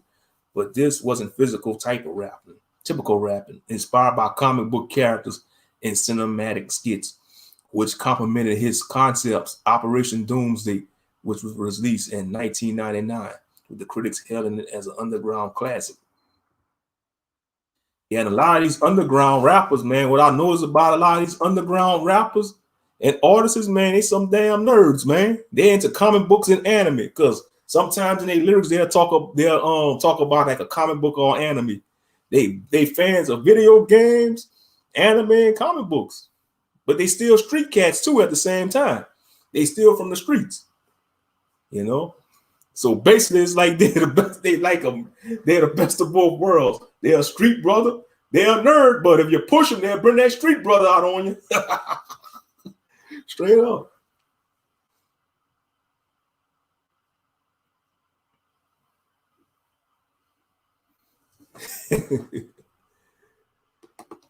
Moshe Ben, let your brew find how you be rapping, getting your common and Talib Kweli style on. That'll be a shocker, huh?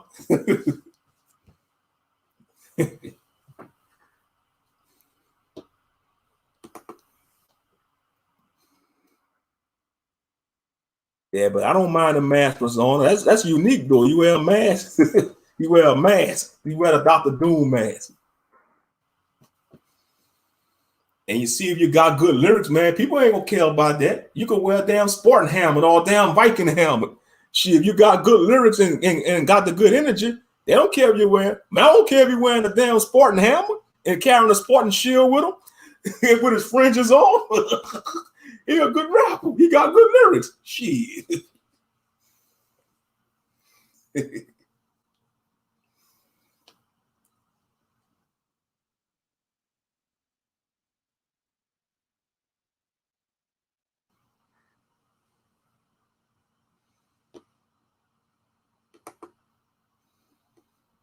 Yeah, but this that's just an article though. Let's see, King Ghidorah.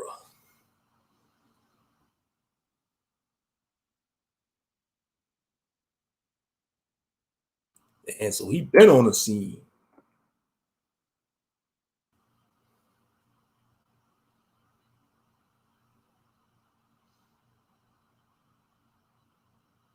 Yeah, he is a great producer. Yep. He is a good producer. Danger Mountain, man. Yep.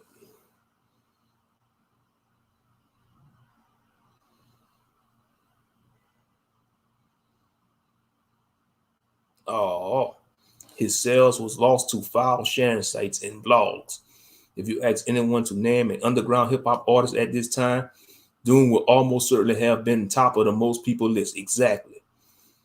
Hmm. Yeah, that sucks, man. He lost all his internet privacy. Yep. You see, that'd be hurting underground rappers too. That's another thing that hurt the independent artists too. Internet privacy, because all they could do is just get like an MP3 downloader and download it for free. It hurt all artists, whether it's mainstream or independent. But yeah, he's one of the underground legends though, MF Doom.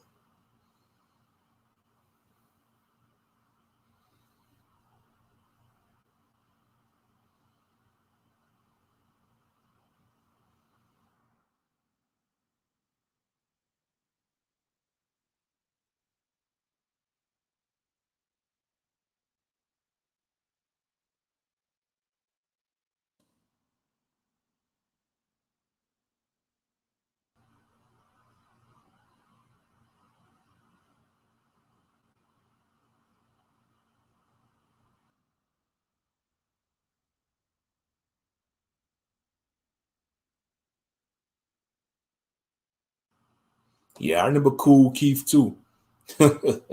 Cool Keith made an album about diesel truckers, man. Yeah, Cool Keith.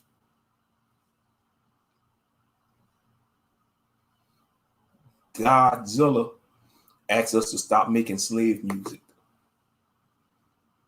That is true. We got to stop making music that teaching us to destroy one another.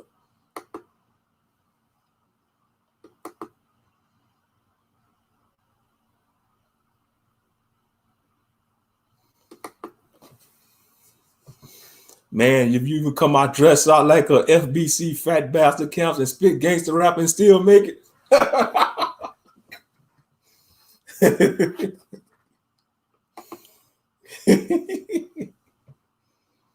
And that's too funny, man. FBC Israelites.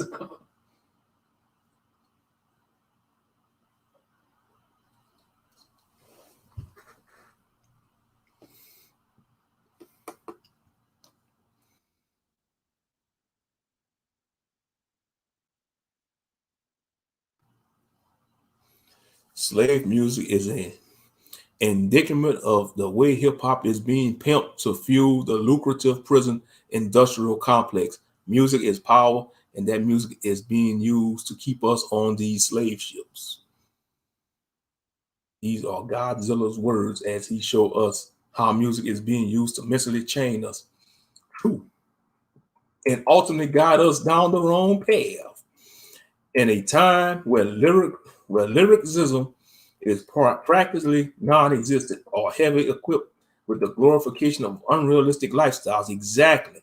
That is true. Most of these studio gangsters, they rap about unrealistic. They don't really live that lifestyle, some of them. Now, some of them do, but the majority of these buffoons they have in the mainstream, they don't be really living like that. Godzilla is telling us to be careful what we celebrate and be wary of being told what to peddle in the music we create. That is true. And that's the running message in slave music. The video is quite insightful, and I could bet Godzilla is quite aware this record will not get spins on major networks. Exactly. If you ask about positivity and consciousness, then be grateful, as this is a loaded material with a heavy message. I stand with Godzilla on this too. Mhm. It is true. You're not gonna talk about that on the mainstream articles, and and look at this damn Gentile, Jay Snow. Jay Snow shares "You Ain't Hood" video. Look at this heathen. I guess that's a heathen. That look like a heathen right there. Damn culture vulture bastards. That would never be a Jake. Sit y'all Gentile asses down, man. I ain't gonna lie, it's when you see a Gentile trying to dress like a brother like that, man, that's just remind you of a damn chimpanzee trying to wear a suit like a person. You know what I mean? It's an eyesore. It's an eyesore.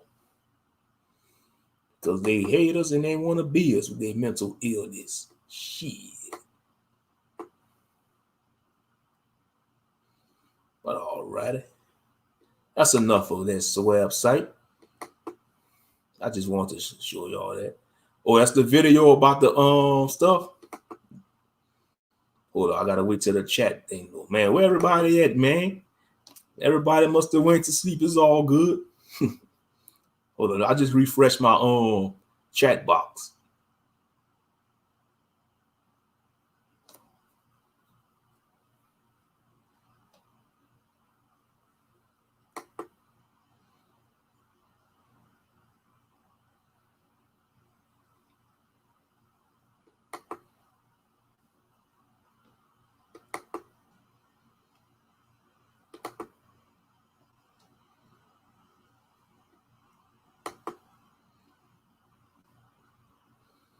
Hold up, that's the video footage. Hold up.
You know.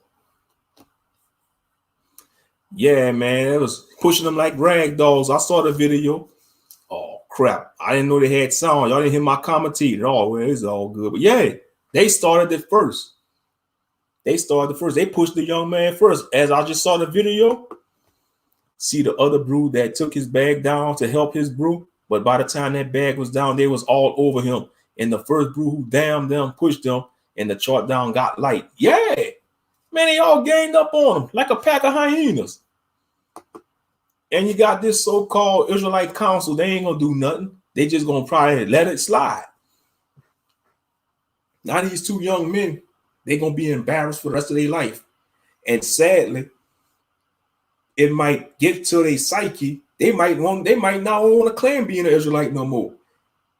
You know, they might get so scarred by this incident, they might just go back into the world or might go back into the church.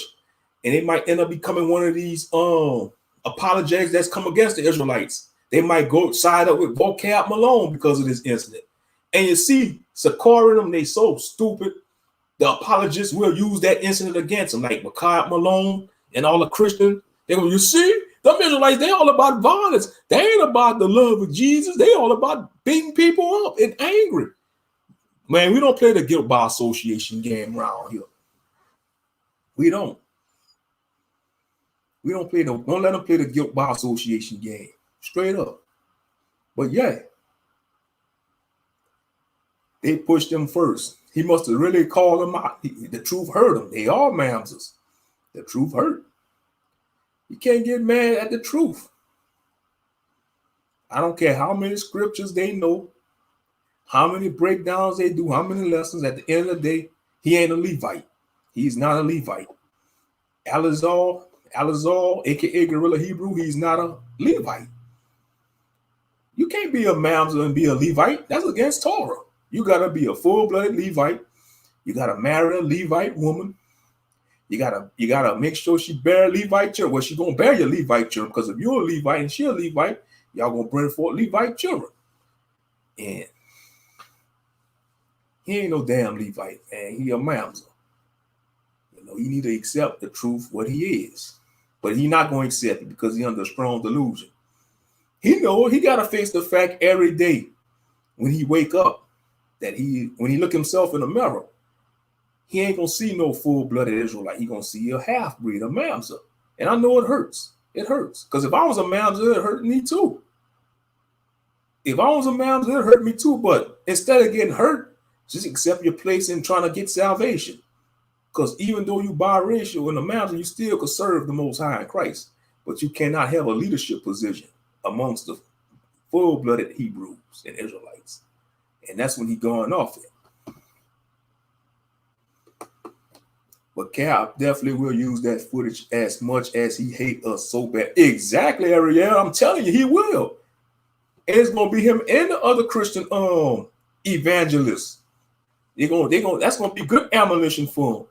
That's going to be good ammunition for them to use. They're going to be, see? And when they use that footage, they're going to discourage other brothers and sisters from trying to get in the truth, trying to wake up to their identity. They're going to try to lure people back into the church. You see? They ain't about they don't have the fruits of the Spirit. They're about violence. They angry. They teaching hate doctrine. That's the first thing they say. Oh, they teaching hate doctrine. Man, the whole American ideology is hate doctrine. This whole society is based off of hate doctrine. How you like that, Mr. and Mrs. Heathen? Everything in society is based off of hate doctrine. Hate doctrine towards the real Israelites, so-called black people, black man, black woman, and black child, the real Israelites. So this whole society and Western society is based off of hate doctrine towards us. That is truth. I said it and I meant it. But yeah.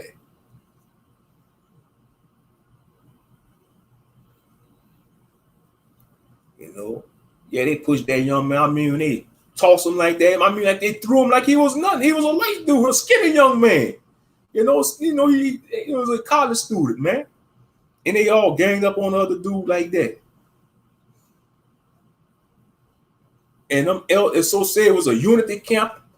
And they had elders over there. Why them elders didn't try to squash that? Why them elders didn't discipline them for that? Even if they would kick Eleazar and Hassan out the Israelite, community, they still would claim this thing. They still would claim it because of arrogance and pride. So maybe that's why the elders of that so-called Israelite council or government folks they got ain't gonna do nothing about it. It's a joke anyway. Whatever they call it, the Masha Yasha, whatever they call that shit, that's a fucking joke, man. How you gonna set up a damn government and you in captivity? That's some buffoonery, man. We behind enemy lines. Let them go trying to sit on a United Nations seat. They gonna laugh at them clowns. They ain't gonna even let them in the building, the United Nations building. These camps trying to set up a real government. They're not gonna even let them in the building.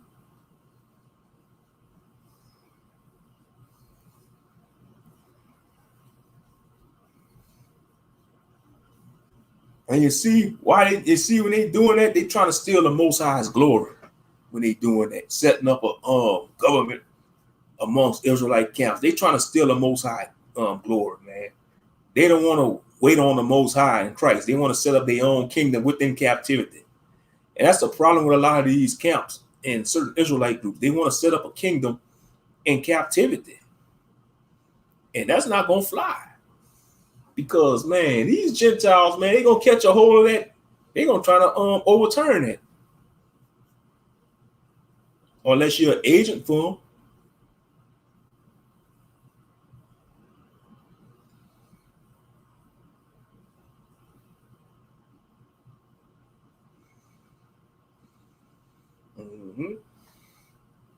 But yeah, it's a sad situation, I just pray that them young brothers, man, they stay in the faith, because I know they feel some type of way about it.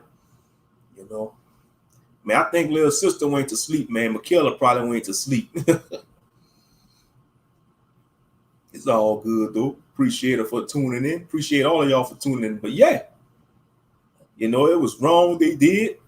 They all just ganged up on one dude like that, man. They started, they pushed the young man, and they all just tackled the other dude because they claimed he thought he had a gun. Just to show you how coward they is.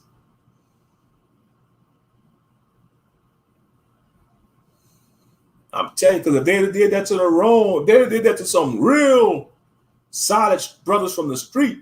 Them brothers, they'd have took their loss, but they'd have came back and sprayed them brothers. They'd have sprayed that Sakara camp. I'm just being real. If they'd have done it to some real brothers from the streets, they'd have came back with their members from their hood, or they'd have wait till they set up another camp, and they would just came stole on them. You see, they only do that to certain people. They know them young brothers, they wasn't about their life. They was college students, so they did that to them. But they know who to do that to. They won't do that to some solid brothers that's from, that was in them streets. And they, even though they came in on a walk, but they still on them streets, they won't do that because they won't want to face the consequences. Straight up. But yeah, he need to stop. He need to slow his roll though. Eleazar, aka Guerrilla Hebrew. He a mamzer. He ain't a Levite.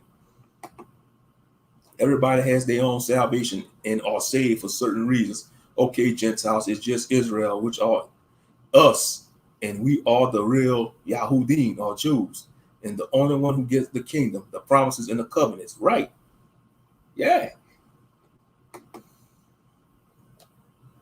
Somebody should have asked Guerrilla Hebrew, what gate you gonna walk through in the king if you make it? What gate you gonna walk through if you make it? He ain't gonna even walk in the gate of Levi. He might have to walk in the wherever the Gentiles walk in it, in the gates, in the 12 gates. But yeah, man, that was wrong what they done. They can't handle the truth. Them young brews told them the truth. They called them out for what they was, mamzers. And they couldn't handle the truth, so they just gonna gang up on them and jump them.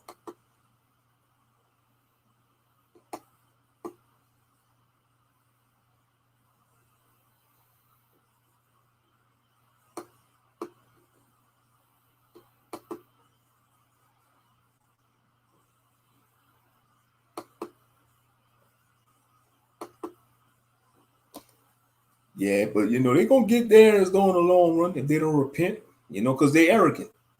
They're arrogant. And that's what I call him. I call Gorilla Hebrew. He like the spiritual son of Tahar from GMS. Because I think he used to be in GMS, if I'm not mistaken. Gorilla Hebrew. He used to be part of GMS. But he just broke off from him and he just started his own thing, Sakari Israelites. But he do remind me of a younger version of Tahar. He could be the spiritual son of Tahar. Not biologically, but spiritually son, because he remind me of Tahar.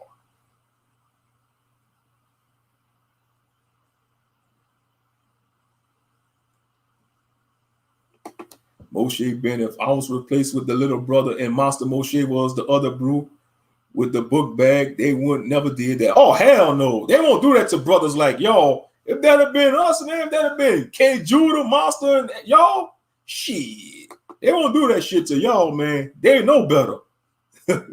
They know better. Shit, they won't even dare walk up to Master. Because Master will give them that look. Yeah, you cross that line and see what happened. All Master got to do is give them that look, man. Just give them that look. They'll just stay behind them lines. They'll stay behind them signs, preaching that false doctrine. Same thing for K. Judah. K. Judah, give them that look. Oh, they won't do that to y'all. Hell no. Not by a long shot. Not by a long shot. Hell no. They won't do that to y'all. Not brothers like y'all.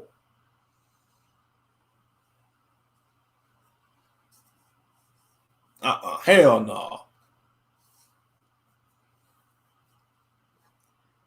Because man, oh yeah, you'd be like, they'll jump me like that. I'll come back for them. I ain't gonna lie, I'll be looking for shit. Catch them one by one.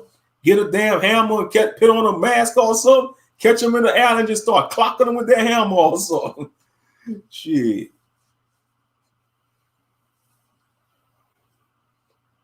Oh yeah, that's what I'll do. I'll use non-lethal force too. I'll wait till they set up camp. I'll get me a super soaker, put them with some hot water mixed with cayenne pepper and spray their asses in the eye. Burn their face up with some cayenne pepper. Oh yeah, use non-lethal force. I'm gonna use non-lethal force. Get a good super soaker. Find me a super soaker, fill it up with some water, and put some cayenne pepper as a mixture, and wait for they do camp and spray them. Spray them in the lands. Y'all remember me? You remember when y'all jumped on me like that?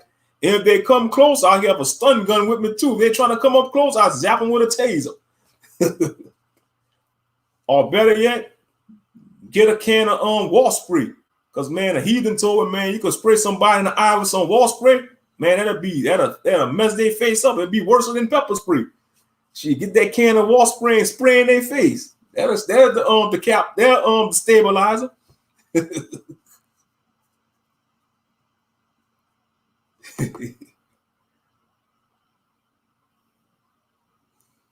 Shit, that little brute damn near threw fat bastards down in them 12 tribe signs. So imagine our street energy, or me pushing at their ass like that Hebrew did. Yeah.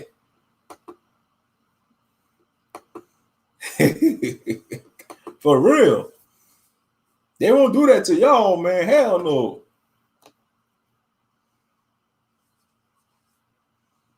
Shit, K. Judah, man. K. Judah probably won't let K. Judah won't even give him a chance to push him. He'll just start swinging on him.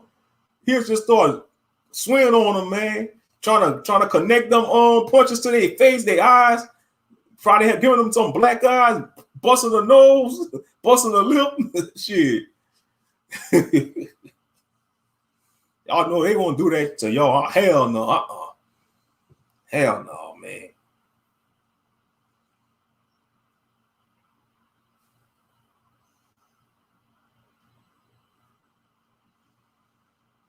Just like they won't go to the STL and do that to Brother Jacob, man. Brother Jacob won't even give him a chance. He'll just, y'all better back away.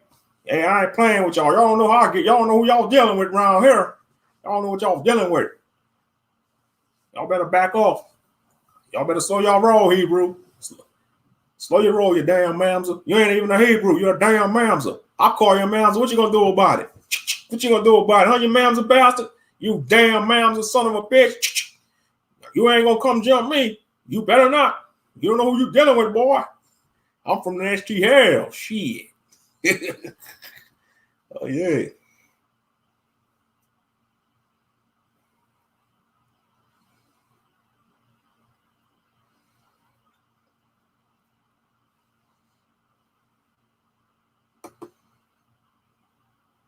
Get the baby powder for him. Yep. Free smoke. Get the baby powder.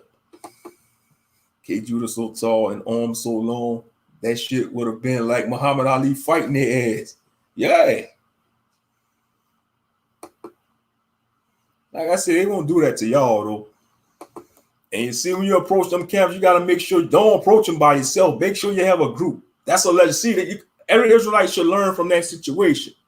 You know, if you ever want to confront them camps, make sure you have a group, man. Because if even if it's a group of 3 or 4 y'all, they won't do that. You know, because they see there was just 2 of them, and they know they wasn't built for that type of stuff, so they took advantage of that. But if there'd have been brothers like y'all, they won't do that.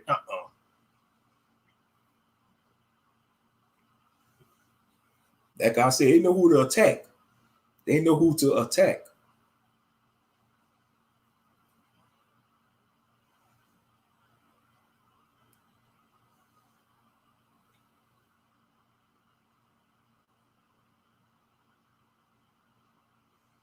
You know, they just give them own selves a bad reputation, though. That's all it is. And now they spreading it all over the Israelite community, whether it's on social media or YouTube. Yeah, oh yeah, man, with 7 brothers like y'all, shit, they won't even talk reckless to y'all. If it's 7 of y'all, they won't even talk reckless. They won't talk reckless. They won't even talk reckless. They'll just try to say, oh man, they'll just ignore y'all. They'll probably ignore y'all and continue preaching their false doctrine.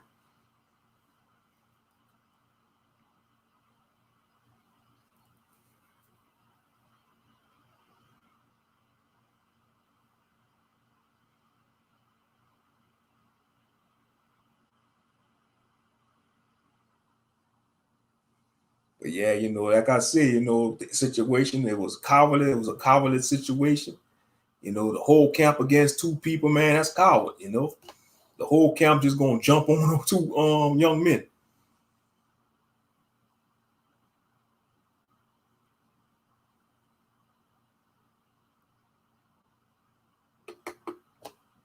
Word, that's all they're gonna keep doing is preaching like we ain't even dead. Facts. Oh yeah, exactly. If it was 7 of y'all, man, they'd be like, oh man, just ignore them, just ignore them. Yeah, they call us a mountain, just ignore them. Just ignore them. They calling us mountains, just ignore them. You know, because they know better. It'd have been their camp against 7 solid brothers. And it'd have been a brawl. It'd have been a huge brawl. Fringes and signs would have been getting torn up.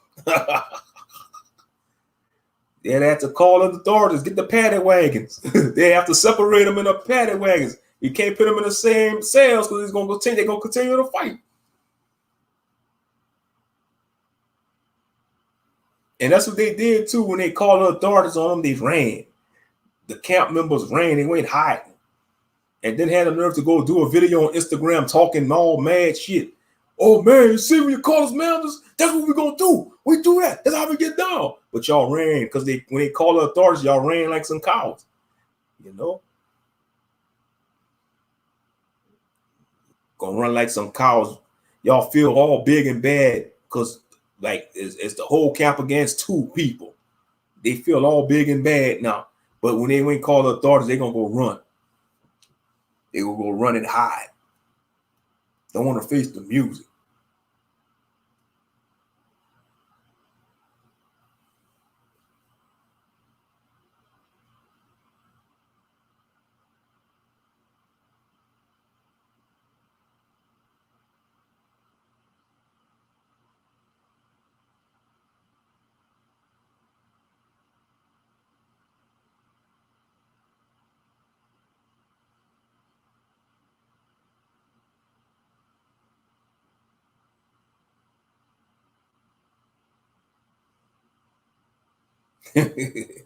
Oh my, y'all want to flow like not laughing.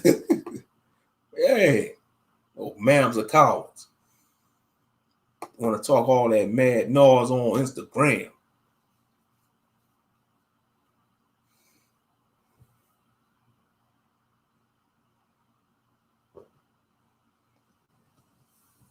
I bet you they feel like they accomplished something. They probably feel like that's the biggest accomplishment of this year for them, 2020.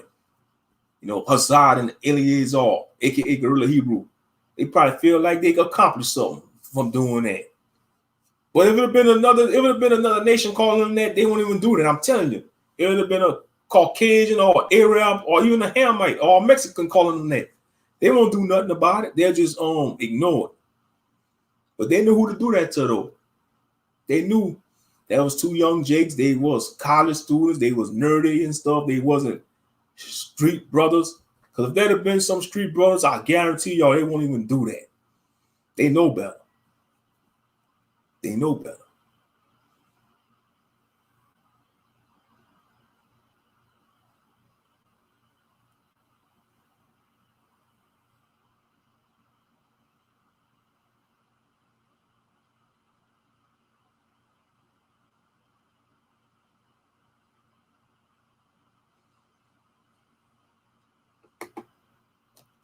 They could have politely dealt with the brothers and just said, that's how y'all feel. The doctrine say that's how y'all feel, but no, they had to try style and y'all got their numbers. Yeah. They got mad because the truth cut them. They want to attack the young brothers because the brothers told them the truth of what they are. They are mamzers. They can't get mad. The truth is the truth. And that's why they attacked them young brothers, because they got cut by the truth. They got cut. The truth hurt them. And so they got all in their damn emotions and started attacking them young brothers. Because, it's just the truth. They mamzers. They just need to accept what they are. They need to just accept what they are. That's not their fault. That's not the Most High's fault. Guerrilla Hebrew daddy chose to lay down with a heathen woman. And in the process, he was born. Eleazar was born. None of us control what nutsack we come out of and what womb we come out of. Shit, we can't control that. But I'm just grateful that I'm an Israelite. I have two black parents. It's like y'all got two black parents, man. Count it all joy.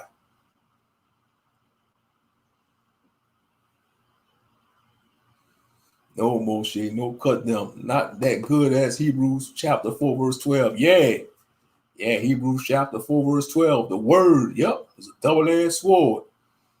Mm-hmm.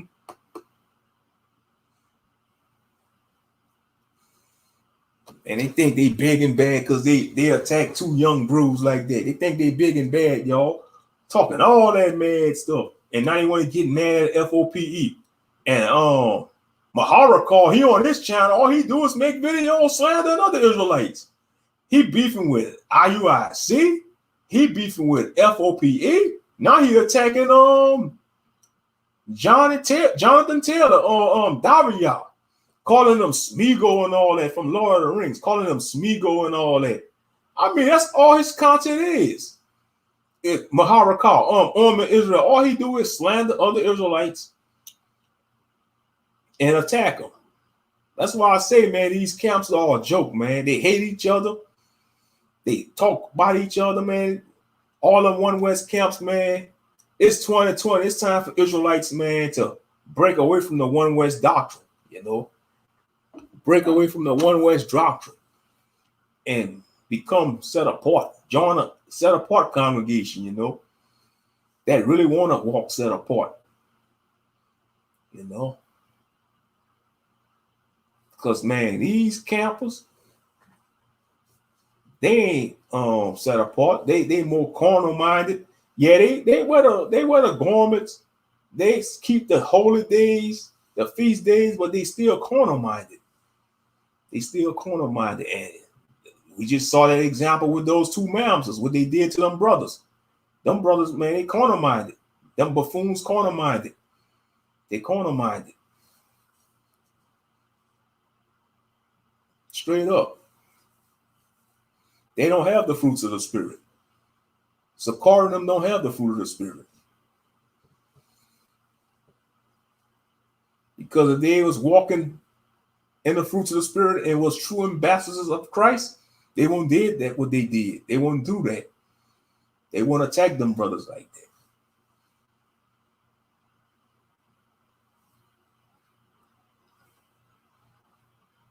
Straight up. And shout out to all my watchers out there. Shout out to all my secret watchers out there too. You know, some of y'all may not be commenting, but shout out to y'all. You know, I appreciate y'all. But yeah, man, they not men of the Most High, man. They think they men of the Most High, y'all, but they not. They not. But I just hope and pray that them young brothers, man, they keep the faith, because, you know, that really could damage somebody, man. And then to see that online, that's going to follow them for the rest of their life. You know, that's going to follow them for the rest of their life. They're going to be the two men. They got jumped by camp members. And that might make them want to go back into the church and bang on Israelites now. But I just pray that they don't, though.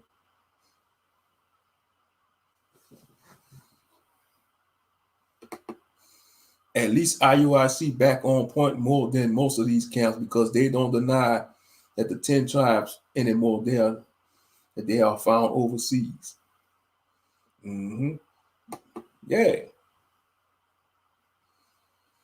Yeah, they need to get rid of that. They need to stop using that 12 tribe chart, because that chart been destroyed time after time. The chart has been debunked, obliterated, but it is just the One West camps. They don't want to accept that truth. They want to hold on to that lie. They want to hold on to that damnable lie. That chart is false. And they know it too. They know it. The elders of One West know that chart is false, but they just want to still be with these Hispanic women, Native women, Mexican women. They don't want to be with the daughters of Zion, you know, so-called black women.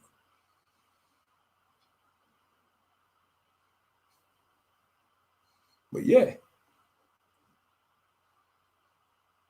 if they keep doing that buffoonery, man, they're gonna get dealt with, you know, by the Most High. The Most High gonna deal with them. You know, they ain't getting away with none of that wicked stuff they doing. The Most High gonna deal with them straight up.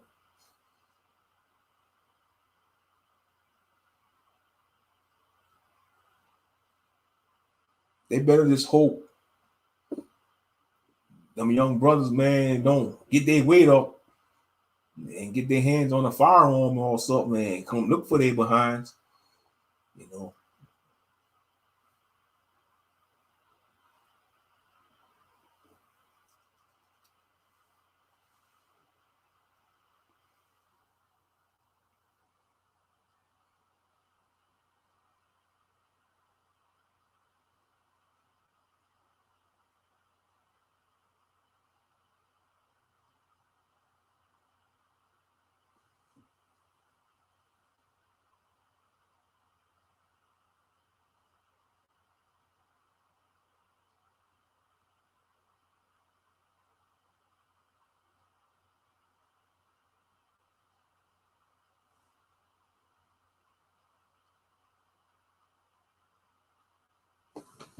Let's see. Man, I've been in the truth for 5 years now, and for the last 3 years, this chart has been getting debunked. Oh yeah, it's been getting debunked time after time. So, you know, that chart is buffoonery. It's buffoonery. But the One West cats that still back the One West doctrine, they don't want to let go of it. They do not want to let go of it.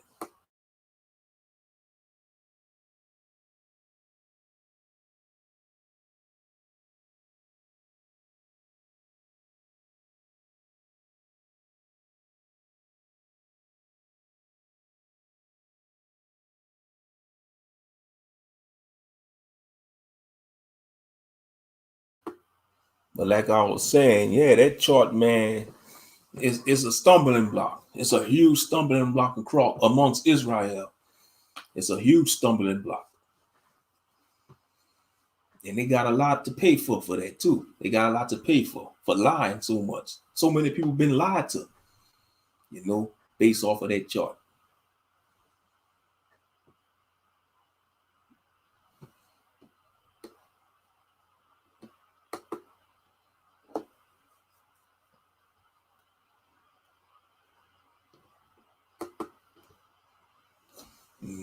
Yeah, the chart is easily debunked.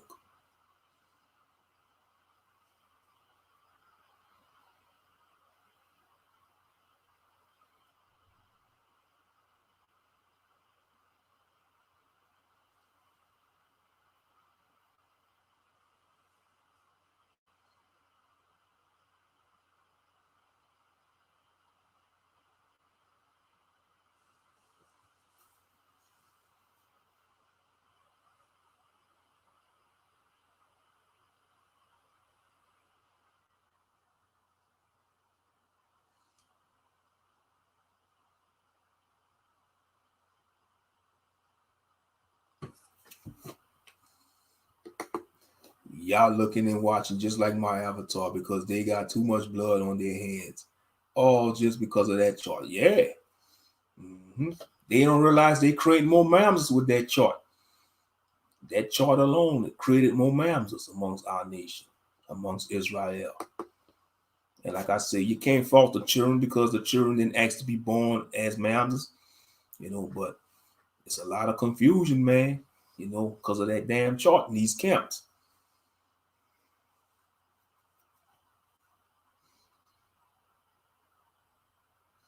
And they got to all answer for that. All them leaders. They got to answer for that.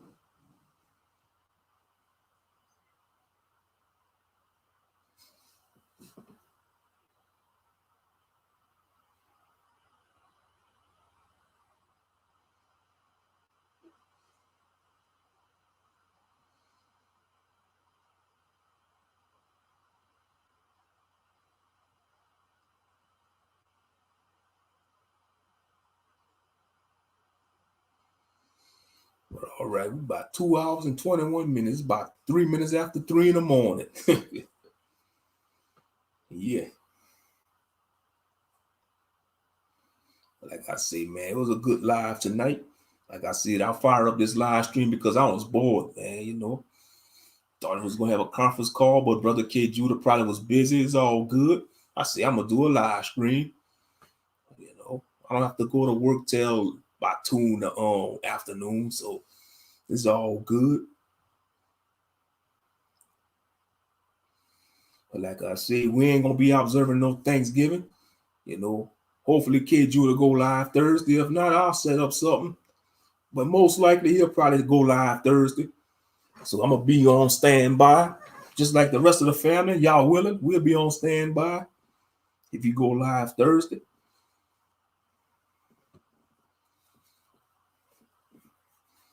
But yeah, I had to tell that Gentile woman at the insurance agency, I don't observe Thanksgiving. I mean, she was like, huh? I said, I don't observe none of them holidays.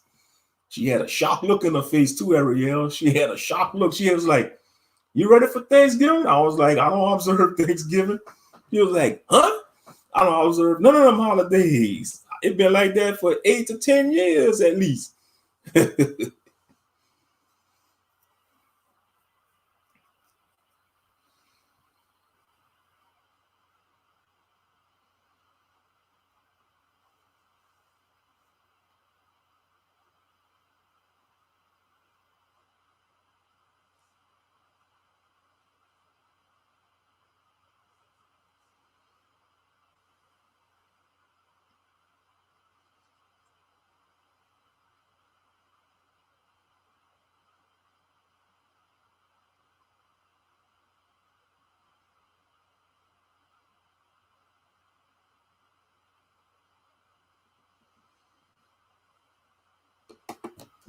All they had to tell them Hispanics back in 93 was that we are the real Jews and everyone else have their own salvation.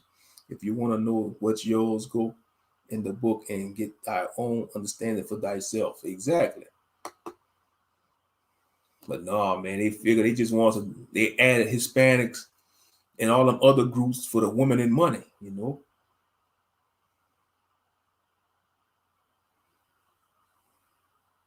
That was all the agenda. And then they say Ariyah had a vision, which wasn't from the Most High. He probably had too much to drink or had too much to eat.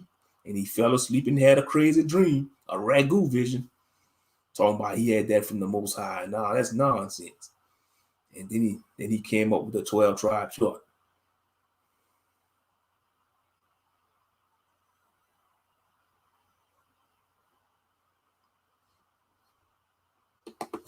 Look at me, how you wanna, like he doesn't like Santa Claus and slam a tree at all of them fake Santa Claus gifts all over the floor. Yeah. Man, after this week, man, they gonna start gearing people up for the Christmas spirit. After really this Friday coming up, the Friday after Thanksgiving, they gonna start prepping people for December, Christmas. It's a matter of fact, some people around here, like in certain neighborhoods, they got their Christmas decoration up already. They got their lights on their houses and their trees.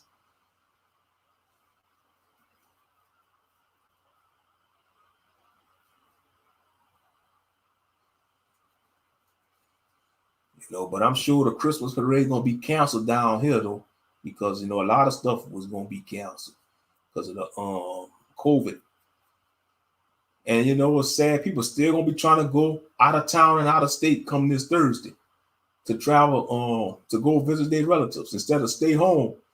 They're telling people to stay home for this year for Thanksgiving, but some Americans, they hard-headed. They gonna still want to travel out of state, risk getting turned around. They're gonna have to go right back home and spend their Thanksgiving or Thanksgiving home instead of going to visit their people.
All right, family. I think I'm gonna go ahead and shut out this live stream. Go ahead and get me some sleep. Go ahead and get me some sleep. Like I said, I appreciate all of y'all for tuning in tonight. It's a good live stream. Shout out to brother Ariel. Shout out to Monster Moshe, Sister Michaela, Sister Randy Woman of the Past. Shout out to brother K. Judah, and the rest of the family. And shout out for all. I'm sure some of the rest of the family probably was secretly watching or just watching. They just didn't want to comment, because sometimes people come to my live stream, they don't want to comment in the chat box. They just watch. But it's all good though. I'm gonna go ahead and get off of here for the night, man. I'm trying to go get some sleep. So I am getting sleepy.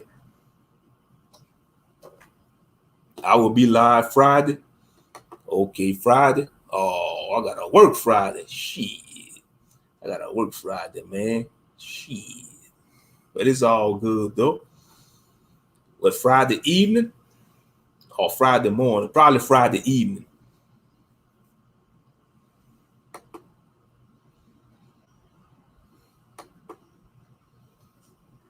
Knowing me, I'm off Thursday. I'll go live Thursday. I'll go live Thursday. No, my crazy self, I'll go live tomorrow night and Thursday. Shit, it's all good. It's all good. Or if not, I'll just take tomorrow off and go live Thursday.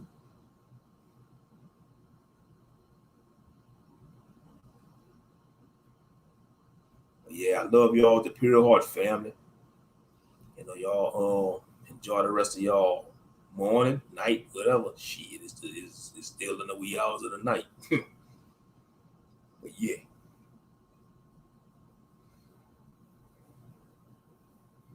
All right, I'm gonna go ahead and get off of here for the night. This is Brother Moshe Ben Yahuda Yisrael saying shalom and peace. Love y'all with the pure heart family. Until next time, it's the will of the Most High. May He spare y'all another day above ground. Salute. Salute to the family. Salute. Evening, okay. All right, I'll probably be at work. I'll be at work probably. But I'll catch if I miss it, I'll listen to the rebroadcast. I'll listen to the rebroadcast. Y'all willing, but yeah. I'm sure it's gonna be a good live too. Because that was a good live last Friday evening, about the 3 and 4 generations, good edification. But like I say, Israel is a hard-headed people. You could show them with scriptures, you could show them the results of their buffoonery. They still want to be a damn buffoon, man. And that's not cool at all.